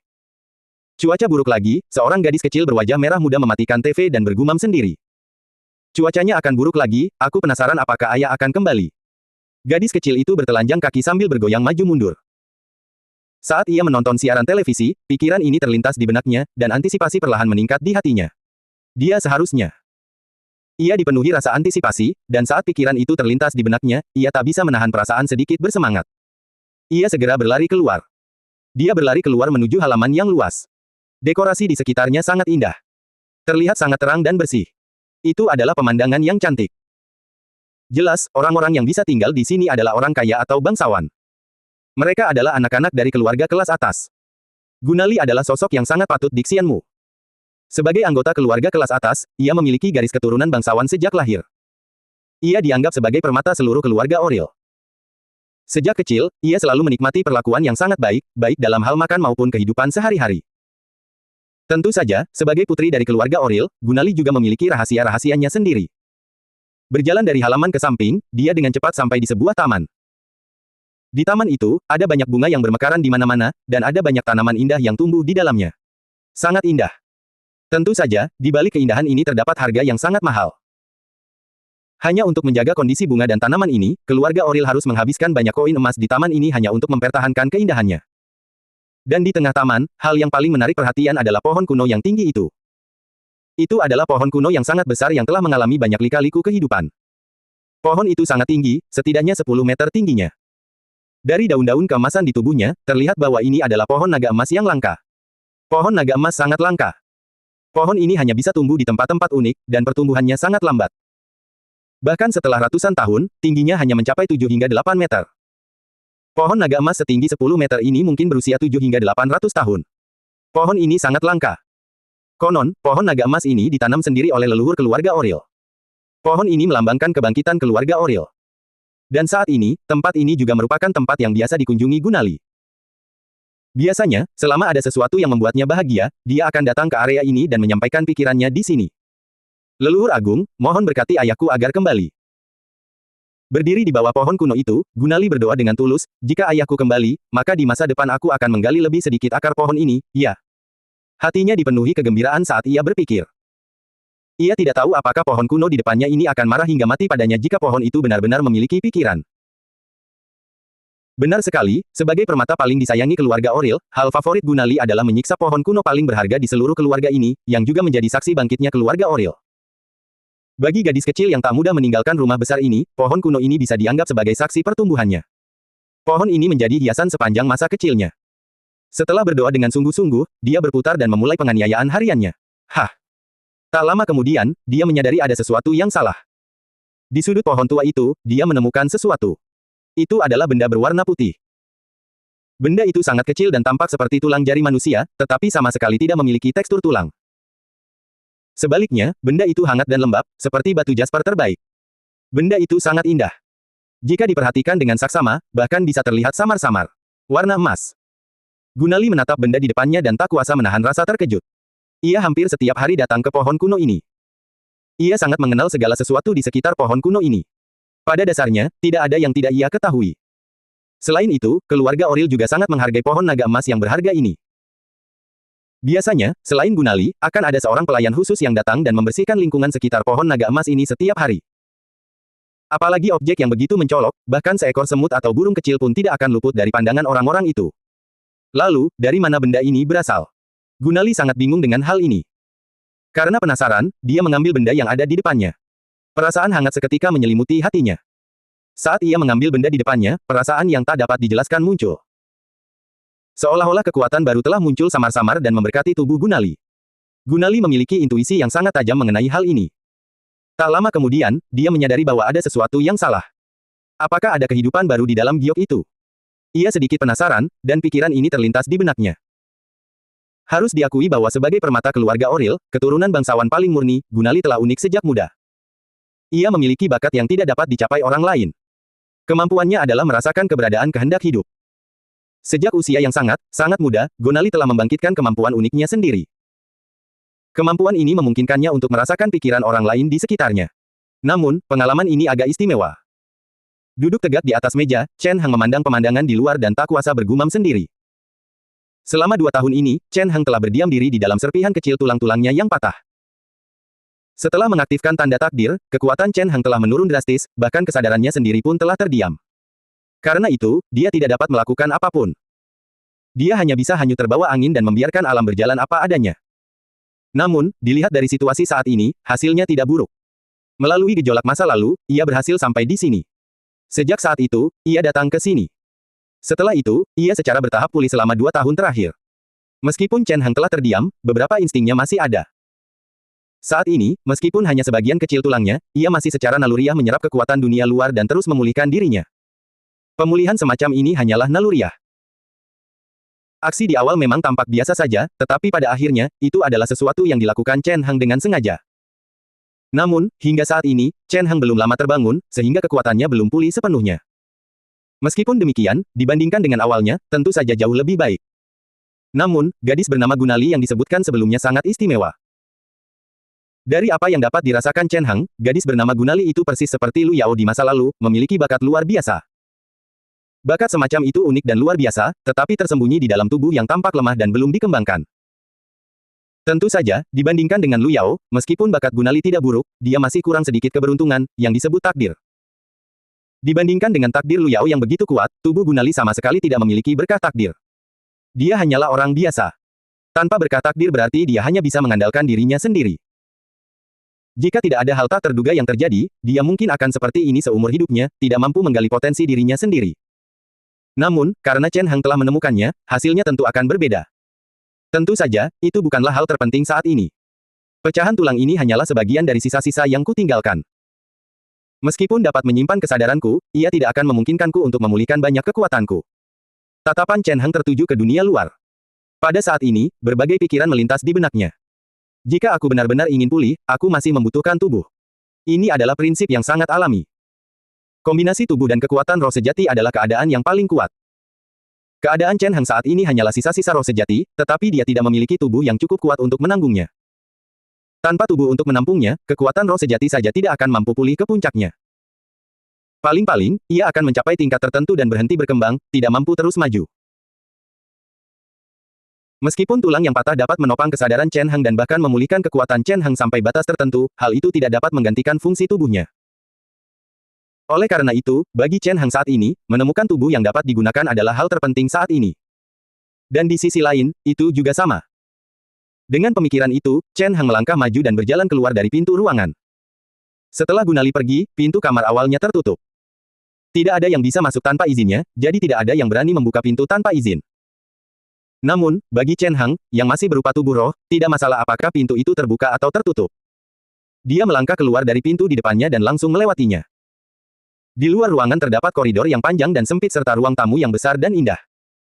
Di ruang tamu, gadis yang sebelumnya tampak memesona masih berada di sana. Saat ini, dia mendesak para pelayan di sekitarnya untuk melakukan pekerjaan mereka dan membersihkan dengan sungguh-sungguh.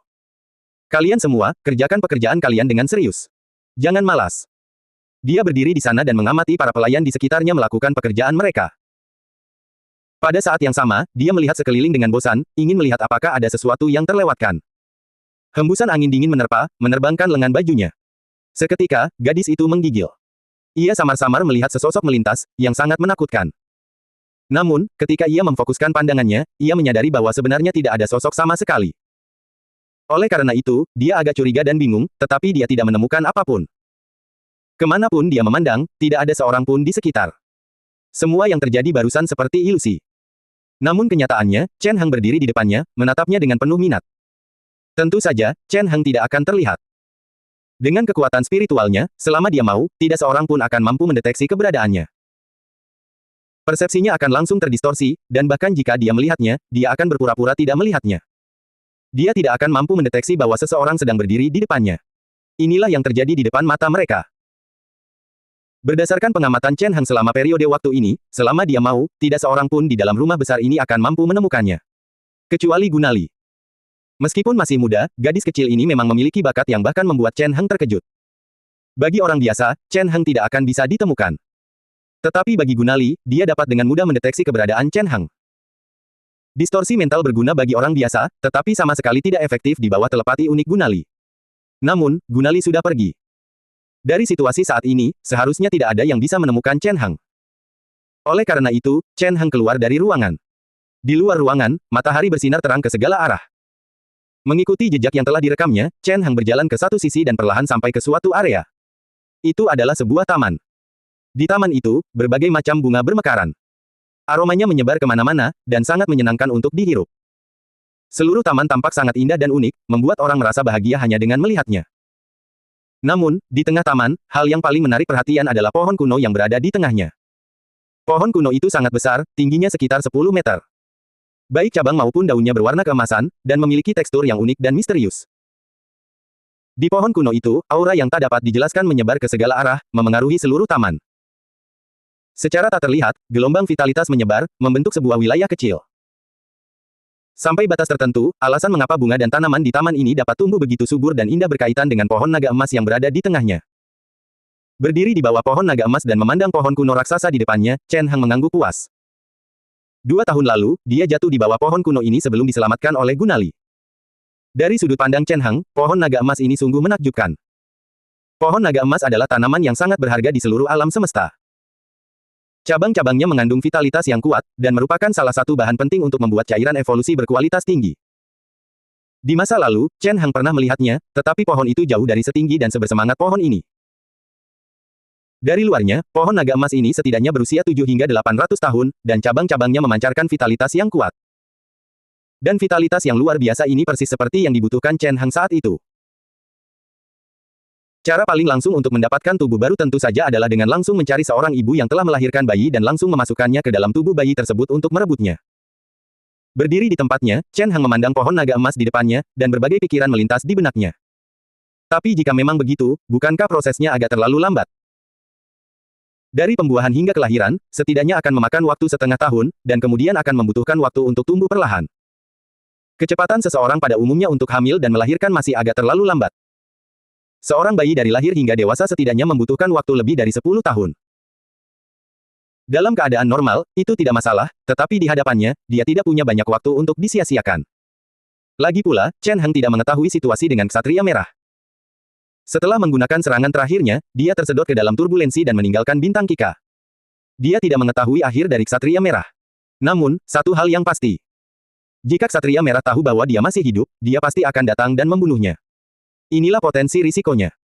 Di bawah potensi risiko ini, jika ia terus tumbuh perlahan, itu akan terlalu lambat. Dalam keadaan normal, itu tidak masalah. Tetapi sekarang ada pilihan yang lebih baik, tidak perlu ragu-ragu. Pohon naga emas berusia 800 tahun sangatlah tepat. Sambil memandang pohon naga emas di depannya, Chen Hang bergumam sendiri lalu mengulurkan tangannya. Lengannya menyentuh pohon naga emas di depannya. Meskipun itu adalah tubuh ilusi, dia masih bisa merasakan sentuhan unik dan tekstur kasar kulit pohon itu. Chen Hang menekan satu tangannya pada pohon naga emas, dan kemudian auranya mulai berubah. Di tubuh Chen Hang, muncul tanda misterius dengan cahaya terang. Di dalamnya, bayangan samar seekor burung suci terlihat. Seolah-olah tangisan panjang burung suci itu dapat terlihat, dan pemandangan langit yang terkoyak pun tampak. Di bawah kendali Chen Hang, tanda ini disuntikkan ke dalam pohon kuno tersebut. Sahabat lama, setelah 2 tahun tak bersuara, sekarang saatnya kau bangkit kembali. Berdiri di tempat, Chen Hang bergumam pada dirinya sendiri lalu memulai tindakannya. Dia menyuntikkan tanda di tubuhnya ke pohon kuno di depannya. Dengan semua ini, tanda itu mulai berubah. Di dalam tubuh pohon purba itu, sejumlah besar energi kehidupan diserap dan mengalir ke dalam tanda tersebut. Pada akhirnya, hal itu bahkan memengaruhi struktur internal pohon purba tersebut, membentuk embrio yang sangat besar. Suatu bentuk kehidupan baru sedang dipelihara di dalamnya. Yang muncul darinya adalah aura yang sangat familiar bagi Chen Hang. Aura itu tidak hanya familiar, tetapi juga memancarkan perasaan menyatu dengan Chen Hang. Seolah-olah aura itu memiliki asal yang sama dengannya, dan sangat istimewa. Namun, saat ini, aura tersebut masih sangat lemah, seolah-olah belum pulih sepenuhnya.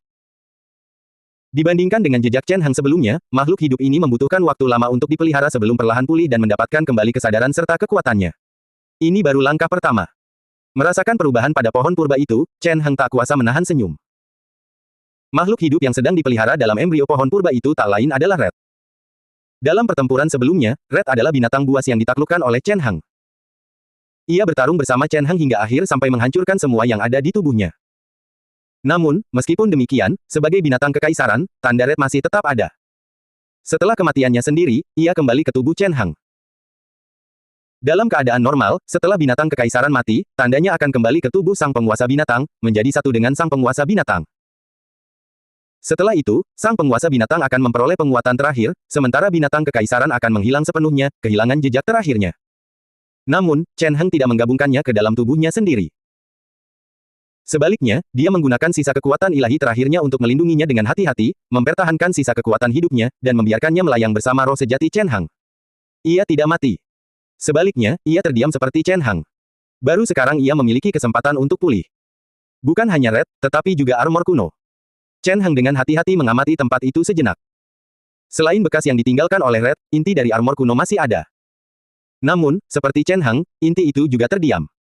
Dalam pertempuran sebelumnya, armor kuno telah menghadapi kekuatan Ksatria Merah secara langsung. Armor itu mengalami kerusakan parah dan tidak dapat diaktifkan lagi. Namun, jika dibandingkan, armor kuno hanyalah sebuah objek. Meskipun memiliki insting yang samar, kondisinya jauh lebih baik daripada Red dan Chen Hang.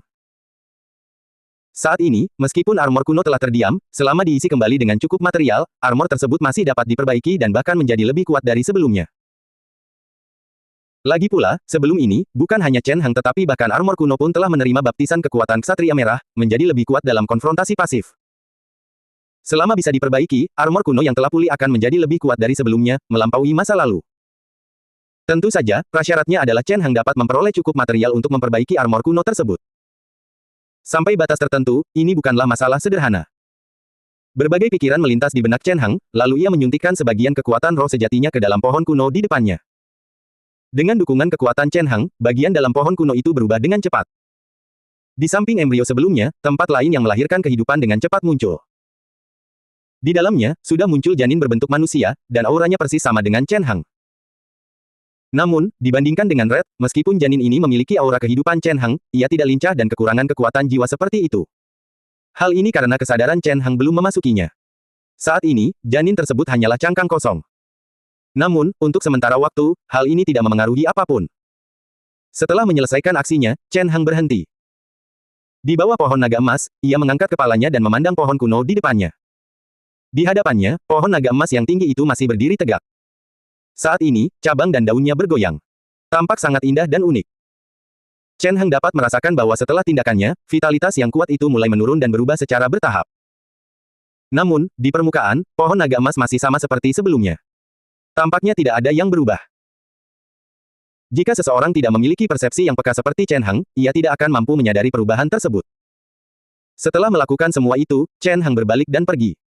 Untuk saat ini, dia belum ingin memasuki tubuh itu. Saat ini, tubuhnya berada di dalam pohon naga emas dan belum sepenuhnya matang. Jika dia memasuki tubuh itu, dia hanya bisa tinggal di sana dan membuang-buang waktu. Dia tidak bisa melakukan hal lain. Daripada begitu, akan lebih baik untuk memisahkan roh dan tubuhnya. Ia dapat membuat pengaturan dan perencanaan saat berada dalam wujud roh, sementara tubuhnya akan dipelihara secara perlahan hingga matang. Saat itu, belum terlambat. Dengan pemikiran ini, Chen Hang segera kembali ke kamar Gunali. Setelah kembali ke kamarnya, ia memejamkan mata dalam diam dan mulai merenung dengan serius. Perasaan akan keilahian pembantaian itu masih ada, dan telah berkembang ke tingkat yang sangat kuat. Pikiran ini pertama kali terlintas di benak Chen Hang, yang sedang duduk di tempatnya. Dewa pembantai adalah sesuatu yang telah disuntikkan Chen Hang ke dalam tubuh Wang Zong. Benda itu belum pernah dikeluarkan sejak dia menanamnya.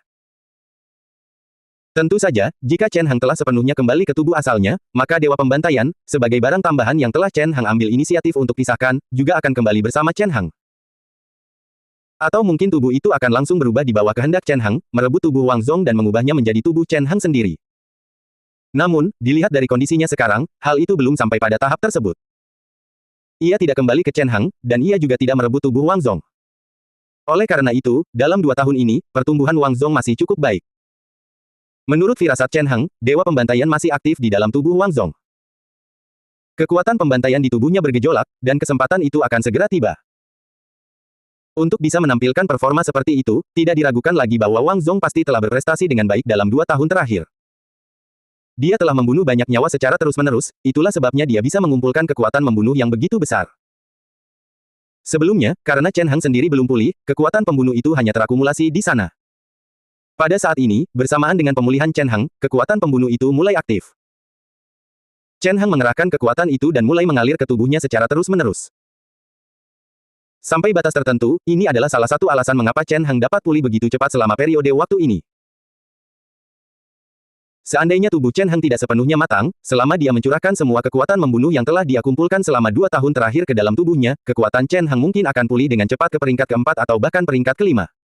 Saat ini, prosesnya sedikit lebih lambat. Namun, itu tidak masalah. Sedangkan dari sisi Lu Yao, situasinya agak kabur saat ini. Benih kekuatan ilahi yang ditanam Chen Hang di tubuh Lu Yao masih ada saat ini. Namun, persepsinya agak kabur. Mungkin karena jarak. Lagi pula, setelah memasuki galaksi, jarak menjadi angka astronomis. Benih kekuatan ilahi dibatasi oleh jarak, jadi sangat wajar jika persepsi menjadi kabur. Namun, meskipun perasaan itu agak samar, beberapa kondisi dasarnya masih jelas. Chen Hang dapat merasakan bahwa Lu Yao masih hidup dengan sangat baik saat ini, dan bahkan kekuatannya telah meningkat secara signifikan dibandingkan masa lalu. Namun, karena perasaannya yang masih samar, Chen Hang tidak bisa mengetahui level apa yang telah dicapai Lu Yao saat ini. Meskipun demikian, dia pasti masih lebih kuat daripada 2 tahun yang lalu. Duduk di atas meja, Chen Hang menatap ke kejauhan saat pikiran ini terlintas di benaknya. Chen Hang sangat menantikan perubahan pada tubuh Lu Yao. Bagi Chen Hang, kekuatan takdir dalam tubuh Lu Yao adalah yang paling dahsyat yang pernah dilihatnya di antara semua orang terpilih. Bahkan beberapa orang terpilih yang pernah dilihat Chen Hang di masa lalu pun tidak dapat dibandingkan dengan kekuatan takdir yang dahsyat itu. Oleh karena itu, Chen Hang sangat menantikan sejauh mana Lu Yao bisa melangkah di masa depan. Bagaimana Lu Yao akan berkembang, dan seberapa kuat dia akan menjadi di dunia ini. Di satu sisi, dia menantikannya. Di sisi lain, Chen Hang juga berharap mendapatkan sesuatu dari Lu Yao. Identitas dan takdir Lu Yao telah membuktikan bahwa dia memiliki potensi untuk mencapai puncak dunia ini. Dan ketika dia berhasil, Chen Hang dapat menggunakannya untuk mendapatkan beberapa hal. Dengan seorang pembangkit tenaga puncak sebagai saudara perempuannya, apapun yang dilakukan Chen Heng di dunia ini pasti akan lebih mudah. Dan pada saat itu, banyak dari rencananya dapat dengan mudah diselesaikan. Di sebuah bintang di kejauhan, Lu Yao dan Ye Zi berjalan dengan hati-hati di atas reruntuhan di daerah terpencil. Reruntuhan di depan mereka tampak sangat berbahaya. Meskipun dikelilingi reruntuhan, beberapa monster aneh akan muncul dan menyerang orang-orang yang hidup di sekitar mereka dari waktu ke waktu. Setiap langkah Lu Yao dan Ye Zi mengambil langkah itu karena dianggap berbahaya, karena mereka takut menghadapi situasi yang tidak terduga. Saat mereka berjalan di jalan, Lu Yao berhenti karena merasakan sesuatu. Tanpa sadar ia menatap langit. Cahaya bintang berkelap-kelip, dan bintang-bintang muncul di langit malam, tampak sangat terang dan indah. Di kejauhan, tempat Chen Heng berada, cuacanya cerah dan bermatahari, sementara di bintang tempat Lu Yao berada, masih malam. Yang mulia, ada apa? Ye Zi memperhatikan tingkah laku Lu Yao dan tampak agak bingung. Apakah Anda memperhatikan sesuatu? Tidak, aku tidak merasakannya. Lu Yao mendengarkan perkataan Ye Zi dan menggelengkan kepalanya, tampak bingung juga, mungkin perasaanku salah. Aku terus merasa ada seseorang yang sangat penting bagiku merindukanku, ia tampak memikirkan sesuatu saat berbicara pelan, dan suaranya perlahan melemah hingga akhirnya terdiam. Diam. Melihat kondisi Lu Yao, Ye Zi tiba-tiba mengerti. Dia menepuk bahu Lu Yao dan menghiburnya dalam diam. Beberapa hal di dunia ini memang sangat aneh. Bertentangan dengan harapan banyak orang di bintang Kika, Lu Yao dan Ye Zi tidak meninggal. Setelah Chen Heng akhirnya mengalahkan Ksatria Merah, jaring merah yang menyelimuti bintang Kika akhirnya hancur, dan ruang blokade pun terbebaskan. Ye Zi dan Lu Yao dengan sigap memanfaatkan kesempatan itu dan melakukan teleportasi untuk akhirnya tiba di bintang ini. Mereka tidak jatuh seperti yang dipikirkan orang lain. Sebaliknya, mereka selamat. Dan dalam 2 tahun ini, mereka juga telah banyak berkembang. Karena luka yang disebabkan oleh Ksatria Merah kala itu, tanda emas di tubuh Lu Yao telah rusak, dan dia tidak dapat menggunakan kekuatan di dalamnya secara sering. Hal ini menyebabkan Lu Yao dan Ksatria Merah tidak punya pilihan selain bergantung pada kekuatan mereka untuk bertarung dan bertahan hidup di galaksi ini. Namun, karena tanda emas yang rusak, batasan yang dikenakan pada tubuh Lu Yao tampaknya juga menghilang. Seiring waktu berlalu, Lu Yao dapat merasakan bahwa bakat dan kemampuannya meningkat dalam segala aspek selama 2 tahun ini. Dia bukan lagi gadis biasa seperti dulu. Namun selama 2 tahun ini, mereka pun tidak hidup dengan damai. Meskipun krisis Ksatria Merah telah berlalu, tempat mereka berteleportasi juga bukanlah tempat yang baik. Sebaliknya, itu adalah planet yang berbahaya dan menakutkan. Ada risiko kematian di planet ini, dan bahkan seorang petarung peringkat ke-5 pun akan bisa tertelan jika mereka tidak berhati-hati. Lu Yao dan Ye Zi berjuang mati-matian di planet ini. Mereka harus mengerahkan seluruh kekuatan mereka untuk bertahan hidup. Dalam 2 tahun ini, Lu Yao telah berubah total. Jika ia berada di posisi 2 tahun lalu, menghadapi Ksatria Merah, ia pasti akan mampu berbuat lebih baik dari sebelumnya. Namun demikian, ketika mengingat kejadian 2 tahun lalu, Lu Yao tidak bisa tenang untuk waktu yang lama. Kakak, berjalan diam-diam di jalan, ekspresi Lu Yao tenang. Dia tidak mengucapkan sepatah kata pun, tetapi hatinya diam-diam kembali ke masa lalu. 2 tahun telah berlalu. Setelah kau pergi, aku juga telah berubah. Aku bertanya-tanya apakah kau akan mengenaliku jika melihatku sekarang. Dalam keheningan, pikiran ini terlintas melalui pikiran wanita muda itu. Mengingat kembali adegan saat mereka berpisah, sudut matanya sedikit berkaca-kaca, dan ia merasakan dorongan yang tak dapat dijelaskan untuk menangis. Waktu berlalu tanpa suara. Sehari berlalu dengan sangat cepat. Saat senja tiba, pintu rumah besar itu terbuka. Gunali kembali dengan sangat cepat. Ia tampak menikmati waktunya. Sejak kembali, ia terlihat sangat bahagia. Senyum di wajahnya tak pernah hilang. Dia kembali dari luar. Setelah beristirahat beberapa waktu, dia kembali ke kamarnya. Sahabatku, aku kembali. Setelah kembali ke kamarnya, Gunali melihat tulang-tulang yang patah di depannya dan berkata dengan lantang sambil tersenyum. Di hadapannya, Chen Heng melintas. Setelah mendengar suaranya, ia diam-diam membuka matanya tetapi diam-diam menutup matanya lagi setelah meliriknya. Jangan seperti ini. Setidaknya perhatikan aku. Seolah merasakan gerak-gerik Chen Heng, Gunali berkata dengan suara rendah, bertingkah genit. Setelah sekian lama, melihat Chen Heng masih mengabaikannya, dia mendengus dan berlari ke samping, bermain dengan konsol game saku berbentuk beruang miliknya. Melihat gadis kecil itu bermain riang di samping, Chen Heng membuka matanya dan menghentikan meditasinya. Kemudian, ia tak kuasa menggelengkan kepalanya. Perisai spiritual Chen Heng bekerja untuk banyak orang di rumah besar di depannya. Hampir tidak ada yang bisa merasakan keberadaannya ketika Chen Heng sengaja ingin menghindarinya. Tapi Gunali adalah pengecualian.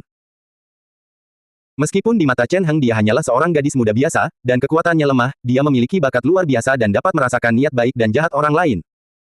Kemampuan ini unik, ditujukan pada jiwa, dan tidak dapat dihindari. Chen Heng bisa memblokir persepsi orang lain terhadap dirinya, tetapi dia tidak bisa menghentikan persepsi ini. Karena itu, dia benar-benar terekspos di depan gadis kecil di hadapannya. Namun, seiring waktu berlalu, Chen Heng terbiasa dengan hal itu. Lagi pula, gadis kecil di depannya sudah bisa merasakan keberadaannya sejak awal. Karena Chen Heng tidak memiliki niat buruk terhadapnya, gadis kecil itu memiliki rasa ingin tahu yang unik dan kesan yang baik terhadap Chen Heng. 2 tahun telah berlalu, dan dia sudah menjadi bagian dari hidupnya. Chen Heng juga sudah agak terbiasa dengan hal itu. Baginya, tetap dekat dengan Gunali dan memanfaatkan kesempatan untuk mempelajari kemampuan psionik unik yang ada di tubuhnya adalah pilihan yang tepat. Kemampuan untuk secara langsung merasakan pikiran baik dan jahat, serta merasakan jiwa, adalah sesuatu yang unik. Tidak diragukan lagi, akan ada ruang luas untuk mengembangkan potensinya. Image. Selain itu, kemampuan ini jelas sangat langka dan memiliki daya tarik tersendiri bagi Chen Heng. Karena itu, dia tidak meninggalkan tempat ini, melainkan hanya tinggal di sana dengan tenang, mengamati situasi Gunali.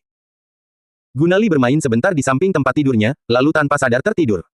Itu bukan hal yang aneh. Apapun keistimewaannya, Gunali sendiri tetaplah seorang anak kecil. Wajar jika ia mudah mengantuk di usianya sekarang. Karena itu, Chen Heng tidak terkejut. Memanfaatkan momen ketika Gunali tertidur, Chen Heng mulai dengan hati-hati merasakan gelombang spiritual Gunali, mempelajari setiap detail tubuhnya dan mencari petunjuk tentang kemampuannya yang unik. Dengan membandingkan frekuensi spiritual dan aktivitas tubuhnya, dia mungkin dapat menemukan beberapa rahasia. Sebenarnya, setelah melakukan penelitian dalam jangka waktu tertentu, Chen Heng telah menemukan beberapa logika mengenai kondisi Gunali. Jika diberi lebih banyak waktu, ia mungkin dapat menganalisis prinsip kemampuan unik ini dan bahkan mengembangkan cara yang sesuai. Pada saat itu, Chen Heng juga akan memiliki kemampuan untuk mendeteksi kebaikan dan kejahatan, seperti Gunali. Jika ia menggali lebih dalam, ia bahkan bisa meningkatkan pencapaiannya di tingkat spiritual dan meraih lebih banyak hasil. Begitulah pemikiran Chen Heng dalam situasi saat ini. Waktu berlalu hari demi hari dalam penelitiannya, yang merupakan hal biasa bagi Chen Heng. Lagi pula, dia juga pernah mengalami hal ini di masa lalu. Selama perjalanan, tidak mungkin setiap saat terasa menyenangkan. Waktu yang tenang dan biasa inilah yang mengisi sebagian besar waktunya. Hari ini pun tidak terkecuali. Chen Heng sudah sangat terbiasa dengan hari seperti ini. Namun, beberapa hari kemudian, sesuatu yang tak terduga terjadi. Pada suatu saat, seluruh rumah besar itu menjadi sangat ramai. Jumlah pelayan di rumah besar itu bertambah, dan di mana-mana didekorasi ulang. Berdasarkan berbagai keadaan, tampaknya sesuatu yang tak terduga akan terjadi. Chen Heng dengan cepat mengetahui sumber perubahan ini melalui Gunali. Ayah Gunali, kepala keluarga Oril, pemilik sebenarnya dari rumah besar ini, tampaknya akan segera kembali. Ini adalah informasi yang Chen Heng dapatkan dari Gunali. Chen Heng sangat penasaran dengan ayah Gunali. Berdasarkan situasi sebelumnya, dapat dilihat bahwa keluarga Gunali adalah salah satu keluarga kelas atas di planet ini, dengan garis keturunan kelas atas. Dibandingkan dengan orang biasa, anggota keluarga mereka secara alami lebih kuat. Baik dari segi penampilan, temperamen, maupun bakat, mereka jauh lebih menonjol daripada orang biasa. Jika tidak salah, bakat unik Gunali pasti berasal dari garis keturunannya. Dan sebagai kepala keluarga Oril, apakah ayah Gunali memiliki sesuatu yang istimewa? Chen Heng sangat penasaran mengenai hal ini, dan dia telah mengidentifikasi tujuannya. Suatu pagi, seluruh rumah besar itu mulai ramai. Banyak pelayan berjalan mondar-mandir, sibuk di sekitar area tersebut, siap menyambut mereka. Jarang sekali Gunali tidak tidur larut. Dia bangun dari tempat tidurnya pagi-pagi sekali dan berdandan cantik. Dia mengenakan gaun putrinya lagi, tampak imut, seperti seorang putri kecil. Berapa lama lagi? Di ruangan yang sunyi, Gunali duduk di buaian, kedua kakinya yang kecil bergoyang-goyang, dan dia tampak tidak sabar. Sudah hampir tengah hari. Setelah menunggu begitu lama sejak bangun pagi-pagi sekali, gadis kecil itu sepertinya sudah kehilangan kesabarannya. Duduk di buaian, dia mengobrol dengan Chen Heng, berceloteh tanpa henti. Tentu saja, Gunali yang paling banyak bicara. Sedangkan Chen Heng, sebagian besar waktu, dia hanya mendengarkan dengan tenang. Sesekali ia membuka mulutnya dan mengucapkan beberapa kata. Meskipun ia masih sangat pendiam, setidaknya ia jauh lebih baik daripada sebelumnya. Gunali juga sudah agak terbiasa dengan hal ini dan tidak terlalu keberatan. Baginya, Chen Heng lebih seperti orang yang bisa ia percayai. Di depan Chen Heng, ia bisa mengatakan beberapa hal yang ada di pikirannya yang tidak berani ia ucapkan kepada orang lain. Setelah sekian lama, kedua belah pihak sudah terbiasa dengan hal itu. Beberapa saat kemudian, terdengar keributan di luar, dan Chen Heng melihat keluar. Melalui ambang jendela, ia melihat di kejauhan, sebuah mobil memasuki rumah besar itu dari gerbang utama, menuju ke sini. Gunali melompat turun dari buaian dan dengan cepat berlari keluar ruangan. Chen Heng mengamati tindakan Gunali dan hanya bisa menggelengkan kepalanya. Namun, setelah berpikir sejenak, ia pun ikut meninggalkan ruangan bersama Gunali. Ketika mereka sampai di gerbang utama rumah besar itu, sebuah mobil mewah datang dari luar dan perlahan berhenti. Di antara mereka, seorang pria berjalan turun. Dia adalah pria parubaya yang mengenakan setelan jas formal. Dia tampak sangat berwibawa dan menawan. Terlihat bahwa ketika masih muda, dia pasti sangat tampan dan menarik bagi lawan jenis. Dia turun dari mobil. Ekspresinya agak acuh tak acuh dan dingin. Ayah. Tak jauh dari situ, sosok Gunali berlari mendekat dan langsung melompat ke pelukan pria parubaya itu. Melihat Gunali dalam pelukannya, ekspresi pria parubaya itu berubah, dan ia memaksakan senyum. Apakah kau patuh akhir-akhir ini? Ia menatap Gunali dan bertanya dengan lembut. Tanpa diduga, suara pria itu serak, seolah-olah dipaksa keluar, sangat kasar dan tidak enak didengar. Mendengar suaranya, Gunali pun mengangkat kepalanya karena terkejut. Melihat pria parubaya di depannya, ia tiba-tiba merasa asing. Namun, perasaan itu segera menghilang. Gunali akrab dengan ayahnya. Tampaknya ia segera menemukan kembali kehangatan masa lalu. Setelah beberapa saat, pria parubaya itu memegang tangan Gunali dan perlahan berjalan ke bagian terdalam rumah besar itu. Chen Heng berdiri di bawah pohon di halaman dan diam-diam mengamati pemandangan ini dari samping. Melihat pria parubaya di samping Gunali, Chen Heng tanpa sadar mengerutkan kening. Ada sesuatu yang tidak beres. Chen Heng merasa bahwa ayah Gunali memberinya perasaan yang luar biasa. Tubuhnya juga memiliki aura garis keturunan unik Gunali, tetapi jauh lebih redup dan kurang kentara daripada aura Gunali. Ini hal sekunder. Kuncinya adalah tampaknya ada aura aneh lain di tubuh ayah Gunali. Aura itu memberi Chen Heng perasaan luar biasa yang belum pernah dia rasakan sebelumnya. Sepertinya ada yang tidak beres, Chen Heng menatap ayah Gunali dan mengamati setiap gerakannya. Kemudian, pikiran ini terlintas di benaknya. Di bawah pengamatan Chen Heng, berbagai tindakan ayah Gunali tampak aneh. Selain itu, ia mengenakan pakaian tebal meskipun cuaca panas dan sejuk. Meskipun makhluk luar biasa tidak takut dengan cuaca panas dan dingin, hal itu tetap tampak tidak normal dalam cuaca seperti ini. Selain itu, beberapa detail lainnya juga bermasalah. Suaranya bahkan lebih serak daripada orang biasa, dan wajahnya tampak agak kusam dan dingin, agak kaku. Berdasarkan pengamatan Chen Heng, banyak bagian dari dirinya yang aneh. Tentu saja, situasi spesifiknya masih perlu diamati secara perlahan. Dia tidak sengaja memperlihatkan dirinya di depan orang lain. Chen Heng tidak keberatan ketika dia berada di puncak kekuatannya, tetapi saat ini dia masih sangat lemah. Distorsi mentalnya bermanfaat bagi yang lemah, tetapi mungkin tidak akan banyak berpengaruh pada ayah Gunali. Jika dia secara tidak sengaja memperlihatkan jejaknya, itu akan menjadi bencana. Masalah besar. Chen Heng berjalan ke samping dan mengikuti Gunali dari belakang dengan pemikiran itu di benaknya. Tentu saja, dia menjaga jarak tertentu. Selama proses ini, Chen Heng juga memikirkan informasi tentang ayah Gunali. Ayah Gunali, Malikado, adalah kepala keluarga Oril dan orang terkuat di keluarga Oril. Kepala keluarga Oril ini jarang berada di rumah besar. Sebaliknya, ia aktif di dunia luar, menumpas pemberontakan. Setiap kali kembali, ia selalu membawa hadiah untuk Gunali. Tampaknya hubungannya dengan Gunali sangat dekat. Chen Heng mendengar informasi tersebut di rumah besar itu. Mengenai kebenarannya, dia tidak yakin. Lagi pula, sampai sekarang dia baru bangun sebentar, jadi dia tidak bisa mengetahui banyak hal. Namun, berita bahwa Malikado jarang kembali seharusnya akurat. Lagi pula, Chen Heng sudah terjaga selama hampir 2 bulan, dan ini adalah pertama kalinya Malikado kembali setelah 2 bulan. Di bawah tatapan Chen Heng, Malikado berlama-lama bersama Gunali. Kemudian, ia meminta seorang pelayan untuk membawa Gunali turun untuk melihat hadiah-hadiahnya. Seperti biasa, Malikado kembali kali ini dengan membawa hadiah untuk Gunali. Ada beberapa gaun putri yang dibuat dengan sangat indah dan dihiasi permata-permata cantik. Masing-masing tampak tak ternilai harganya. Gunali menyukai hadiah yang telah disiapkan Malikado untuknya dan segera turun untuk mencoba pakaiannya. Ia memperhatikan sosok Gunali yang pergi dan menuruni tangga di aula yang luas. Ada senyum di wajah Malikado, dan ia tampak dalam suasana hati yang baik. Namun, senyum di wajahnya dengan cepat menghilang dan digantikan oleh ekspresi dingin, dengan rasa mati rasa yang tidak disadari siapapun. Selama aku pergi, apakah ada kejadian apapun di seluruh rumah besar ini? Duduk di kursinya, Malikado menatap kepala pelayan di sampingnya dan berkata dengan lemah. Di sampingnya, kepala pelayan tua itu berjalan maju dengan hormat dan melaporkan kepadanya apa yang telah terjadi baru-baru ini. Akhir-akhir ini, tampaknya ada beberapa perubahan di pohon naga emas, dan aku tidak tahu mengapa, kata kepala pelayan tua itu tiba-tiba. Begitukah? Malikado terkejut mendengar ini, lalu ia bereaksi, ayo kita lihat, He bangkit dari tempat duduknya sambil berbicara dan berjalan keluar duluan. Rumah besar di hadapannya adalah milik leluhur keluarga Oril. Malikado juga tinggal di sini sejak kecil, jadi dia sangat mengenal segala sesuatu di sekitarnya. Dia bisa berjalan ke area manapun dengan mahir, tanpa perlu dipandu oleh siapapun. Tak lama kemudian, mereka berjalan melewati taman dan tiba di bawah pohon naga emas. Aroma bunga segar menyelimuti taman yang luas dan indah itu, membuat orang merasa sangat nyaman. Pohon naga emas yang tinggi berdiri di tengah taman, tampak seolah-olah telah tumbuh di sana selama bertahun-tahun. Malikado berjalan mendekat dan berdiri di depan pohon naga emas. Vitalitas yang melimpah dari pohon naga emas memberikan perasaan unik kepada orang-orang. Berdiri di tempat yang sama, Malikado memandang cabang-cabang pohon naga emas dan mulai mengamati dengan saksama. Tak lama kemudian, ia menyadari bahwa ada sesuatu yang tidak beres. Biasanya, cabang pohon naga emas seharusnya berwarna emas, bahkan daunnya pun sama. Seharusnya tidak ada perubahan sedikit pun. Namun, sekarang, kelihatannya agak aneh. Di dahan pohon naga emas, daun-daun besar masih sama seperti dulu, tampak mempesona dan indah dengan warna emas yang cerah. Namun, beberapa dahan dan daun tampak lesu, seolah-olah kondisinya tidak baik. Apa yang sedang terjadi? Malikado sedikit bingung, melihat pemandangan di depannya. Pohon naga emas belum pernah mengalami situasi seperti ini sebelumnya. Mungkinkah ia sakit? Rasanya juga tidak masuk akal. Pohon naga emas bukanlah tanaman yang rapuh, melainkan tanaman yang luar biasa. Penyakit biasa seharusnya tidak mempengaruhinya.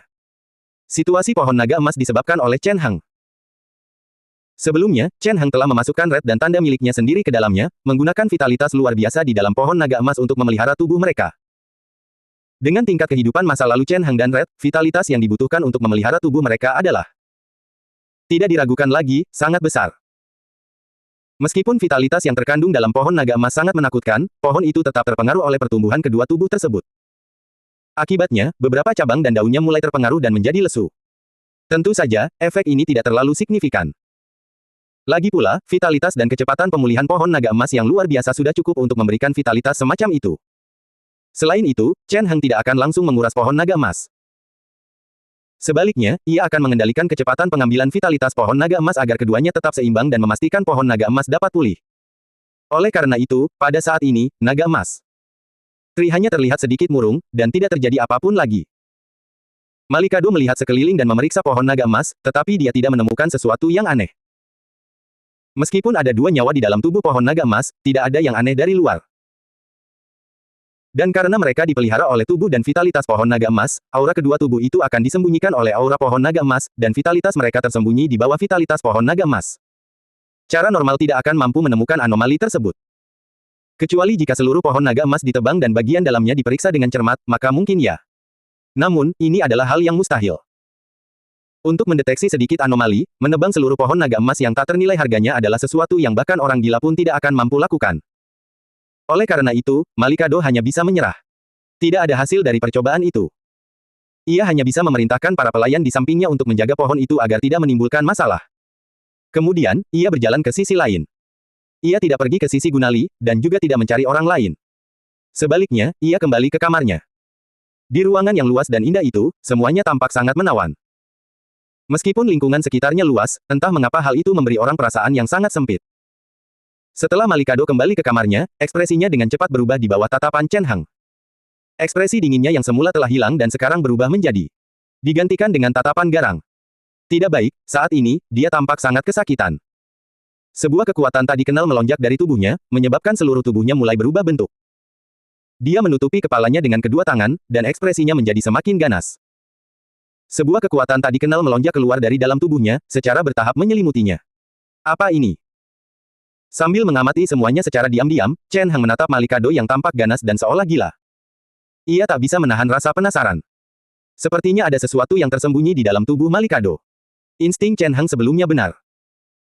Memang ada kekuatan baru yang tersembunyi di dalam tubuhnya, dan pengaruhnya telah mempengaruhinya sampai batas tertentu, membuatnya tampak tidak biasa. Mungkin itulah sebabnya dia jarang kembali ke rumah besar itu. Lagi pula, tampaknya cinta Malikado kepada Gunali bukanlah cinta yang dibuat-buat. Jika dia sudah memiliki masalah, dia akan menghindari kontak untuk melindungi putrinya. Namun, Chen Heng juga penasaran dengan kekuatan baru itu. Pada saat itu, aura di tubuh Malikado meningkat dengan kecepatan yang terlihat oleh mata telanjang. Awalnya, meskipun kekuatan Malikado tidak lemah, Chen Heng dapat merasakan bahwa dia hanya berada di peringkat ketiga. Dalam keadaan normal, dia akan cukup besar. Namun, di mata Chen Heng, itu belum cukup. Namun, barusan, ketika kekuatan aneh itu meledak dari tubuhnya, kekuatannya meningkat pesat. Dalam waktu singkat, dia hampir menembus batas dan mencapai peringkat keempat. Pertumbuhan seperti ini sangat menakutkan. Jika alasan lain dikesampingkan, bahkan jika itu adalah armor kuno, kemungkinan besar kekuatan seseorang hanya akan meningkat sampai batas ini. Lagi pula, tidak semua orang adalah Chen Heng, yang mampu memaksimalkan kekuatan armor kuno. Bagi kebanyakan orang, peningkatan kekuatan armor kuno hanya akan meningkatkan. Dari peringkat ketiga hingga puncak peringkat ketiga. Beberapa orang bahkan lebih buruk. Peningkatan yang begitu besar bukanlah hal yang buruk.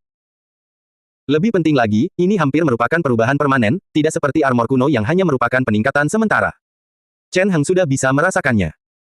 Meskipun Malikado telah menekan kekuatan aneh itu, auranya tetap meningkat. Meskipun tidak semenakutkan tingkat puncak peringkat ketiga sebelumnya, kekuatannya tetap meningkat dibandingkan sebelumnya, mengalami lompatan besar ke depan. Mungkinkah kekuatan aneh itu meningkatkan kekuatannya secara permanen? Chen Heng menjadi sangat tertarik. Dengan menggunakan cara tertentu untuk meningkatkan kekuatannya secara cepat, kekuatan membunuh dan kekuatan ilahi Chen Heng dapat melakukan hal yang sama. Namun, semuanya memiliki asal-usulnya masing-masing, baik itu kekuatan membunuh maupun kekuatan ilahi. Sumber kekuatan mereka dapat dilihat. Lalu apa sumber kekuatan yang meledak dari tubuh Malik? Cara apa yang dia gunakan untuk meningkatkan kekuatannya, dan apa prinsip di baliknya? Chen Heng sangat penasaran dengan semua ini. Ada semakin banyak hal menarik. Senyum muncul di wajah Chen Heng saat dia berpikir. Dari kelihatannya, dia tidak rugi ketika jatuh di sini kali ini, karena dia bisa menghadapi situasi unik seperti ini satu demi satu. Siapa itu? Malikado baru saja tersadar dan sepertinya memperhatikan sesuatu. Dia tiba-tiba berbalik dan melihat ke arah tertentu di belakangnya. Entah itu kebetulan atau bukan, arah yang dilihatnya ternyata adalah tempat Chen Heng berada. Chen Heng terkejut saat berdiri. Tetap diam dan merasakan tatapan Malikado. Waktu berlalu perlahan. Malikado menatap ke arah itu dengan sedikit ragu. Sesaat kemudian, dia menggelengkan kepalanya dan memperlihatkan senyum pahit. Apakah aku dikutuk terlalu dalam? Aku mengalami ilusi, ekspresi mencemooh diri sendiri muncul di wajahnya saat dia bergumam pada dirinya sendiri. Dari penampilannya, dia menganggap perasaan yang melintas di hadapannya itu sebagai ilusi. Situasi seperti itu wajar terjadi setelah kutukan, jadi Malikado tidak terlalu mempermasalahkannya. Malikado berpikir sejenak, lalu ia meraba-raba sebentar dan mengeluarkan ponselnya. Sesaat kemudian, ponsel itu berdering, dan seseorang mengangkatnya setelah sekian lama. Ada apa? Sebuah suara serak terdengar dari telepon. Suaranya terdengar dingin dan agak menakutkan. Hanya suara itu saja sudah tidak terdengar seperti suara orang baik. Namun, Malikado tidak mempedulikan hal itu. Dia mengangkat telepon, mendengarkan suara di sana, dan berkata, kutukan di tubuhku semakin parah. Jika aku tidak menemukan cara untuk menekannya, aku takut aku akan mati lain kali. Aku ingin berbicara denganmu. Kau harus benar-benar memahami syarat-syaratku, suara serak terdengar lagi dari ujung telepon, untuk menyelamatkan kutukan di tubuhmu, kau membutuhkan darah orang-orang yang kau cintai.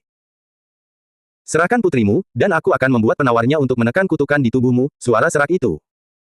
Telepon terus berdering. Setelah itu, terjadilah perdebatan sengit. Malikado berusaha sekuat tenaga untuk memperjuangkan syarat lain, meskipun harus membayar harga yang cukup mahal. Sayangnya, orang itu sama sekali tidak mau bernegosiasi. Seberapapun Malikado memohon dan merayu, ia tidak mengubah syaratnya. Setelah sekian lama. Saat itu, panggilan terputus. Malikado duduk lemah di lantai, menatap langit-langit ruangan, memikirkan sesuatu. Chen Heng berdiri diam di tempat, mengamati seluruh proses. Dari percakapan Malikado barusan, dia bisa memahami keseluruhan situasi secara garis besar. Garis keturunan keluarga Oril tampaknya tercemar oleh kutukan yang tidak diketahui, kutukan yang merupakan kekuatan sekaligus racun. Saat setiap anggota keluarga Oril. Seiring bertambahnya usia anggota keluarga, kutukan di dalam tubuh mereka akan perlahan-lahan meledak. Kutukan ini akan memberi mereka kekuatan dan membuat mereka lebih kuat. Pada saat yang sama, kutukan ini akan merenggut nyawa dan kecerdasan mereka, mengubah mereka menjadi monster yang bodoh dan tak berdaya. Inilah nasib generasi anggota keluarga Oril. Dan sekaranglah saatnya bagi Malikado. Kutukan di tubuhnya telah meletus, tetapi dia telah menekannya untuk sementara waktu. Namun, seiring waktu berlalu, kutukan di tubuhnya akan meletus lebih sering. Suatu hari nanti kutukan itu tidak akan lagi ditekan dan akan langsung melahapnya. Pada saat itu, kecerdasannya akan. Jika benar-benar hilang, dia akan menjadi monster. Karena itu, Malikado mulai bekerja keras untuk menyelamatkan dirinya. Ia berhasil menemukan seseorang yang dapat membebaskannya dari kutukan di tubuhnya, tetapi harga yang harus dibayar adalah putrinya. Entah mengapa, orang itu menyukai Gunali dan ingin membawa Gunali pergi dari Malikado. Namun, Gunali adalah putri Malikado yang paling berharga. Putri. Oleh karena itu, Malikado akan bereaksi seperti itu. Chen Heng diam-diam menggelengkan kepalanya, menatap penampilan Malikado yang merosot. Chen Heng dapat memahami pikiran orang yang telah bernegosiasi dengan Malikado. Meskipun Malikado telah menyembunyikan situasi Gunali dengan baik, jika seseorang memiliki hati nurani, ia masih dapat menemukan potensi luar biasa dari Gunali. Mungkin, orang itu telah menyadari hal ini dan sedang memikirkan cara untuk mendapatkan Gunali dan memperoleh sesuatu darinya. Adapun apa yang ingin dia peroleh, mungkin dia seperti Chen Hang, yang ingin melakukan penelitian dan memahami esensi kemampuan psionik itu, atau mungkin dia ingin memperoleh sesuatu bahkan lebih menakutkan. Namun, cara lawannya tidak akan selembut cara Chen Hang, yang hanya diam-diam mengamati Gunali. Jika Gunali jatuh ke tangan pihak lain, kemungkinan besar dia tidak akan memiliki akhir yang baik. Malikado tahu itu dengan baik. Karena itu, dia sangat menentangnya. Namun, ancaman kutukan itu tepat di depan matanya. Mata. Apa yang harus dia lakukan jika dia tidak mau membungkuk? Berdasarkan situasi keluarga Oril, kekuatan seluruh keluarga Oril terutama terkonsentrasi pada sang kepala keluarga, Malikado. Sebagai kepala keluarga, ia memiliki kekuatan besar dan dapat melindungi Gunali. Namun, jika ia menunggu kutukannya meledak dan berubah menjadi monster yang tidak rasional, siapa yang akan mampu? Apakah Anda melindungi Gunali? Dia adalah ayah Gunali. Dia rela berubah menjadi monster untuk melindungi putrinya. Tapi bagaimana dengan anggota keluarga Oril lainnya? Jika Malikado meninggal, akankah kepala keluarga Oril yang baru terus melindungi Gunali? Atau akankah dia menggunakan Gunali sebagai alat tawar-menawar untuk diperdagangkan? Chen Hang memahami semuanya dalam sekejap mata. Tanpa ragu, ini adalah jalan buntu. Jika tidak ada campur tangan eksternal, Malikado tidak akan mampu melindungi putrinya apapun yang terjadi. Dalam keadaan normal, hasil terbaik adalah menyerahkan putrinya sebagai imbalan atas dirinya. Bertahan hidup. Dalam hal itu, setidaknya salah satu dari keduanya akan selamat. Tentu saja, pilihan ini terlalu kejam. Sekalipun rasional, pilihan ini tidak akan diterima secara emosional oleh seorang ayah. Di ruangan yang sunyi dan kosong itu, Malikado duduk di lantai dan memandang lemah perabotan di sekeliling ruangan. Ia tidak tahu apa yang dipikirkannya. Sesaat kemudian, ketukan di pintu diiringi tawa merdu seorang gadis kecil. Tampaknya Gunali telah datang. Seketika itu, Malikado menggigil dan segera bangkit dari lantai, berdiri tegak. Kemudian, dia membersihkan kekacauan yang telah dia buat sebelumnya dan merapikan semuanya. Ketika dia membuka pintu lagi, wajahnya telah pulih dan kembali ke penampilan lembutnya yang sebelumnya. Ada apa? Membuka pintu dan menatap Gunali, Malikado berkata lembut sambil tersenyum. Ayah, bagus kan? Di depan Malikado, Gunali mengenakan rok. Dia berjalan berputar-putar dan berdiri dengan posisi yang benar. Kemudian, dia menatap Malikado di depannya dan bertanya dengan penuh harap. Tentu saja, kata Malikado sambil tersenyum. Tidak jauh dari situ, Chen Hang berdiri diam dan memandang pemandangan harmonis di hadapannya, lalu menggelengkan kepalanya dalam hati. Setelah itu, waktu perlahan berlalu lagi. Setelah tinggal di rumah besar itu selama beberapa hari, Malikado siap untuk pergi lagi setelah menghabiskan waktu bersama putrinya. Sebelum ia pergi, Gunali memeluk pahanya dan tampak enggan untuk pergi. Bersikap baiklah, Gunali. Melihat putrinya yang imut dan patuh, Malikado mengendalikan nafsu membunuh yang semakin tumbuh di tubuhnya dan semakin terlihat jelas.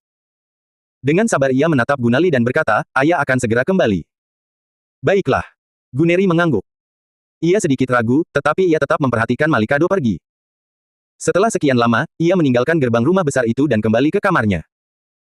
Chen Hang memandang pemandangan ayah yang penuh kasih sayang itu dan tak kuasa menahan diri untuk berpikir. Kemudian, ia menatap Malikado, yang sudah pergi. Setelah berpikir sejenak, ia mengikutinya. Bersambung.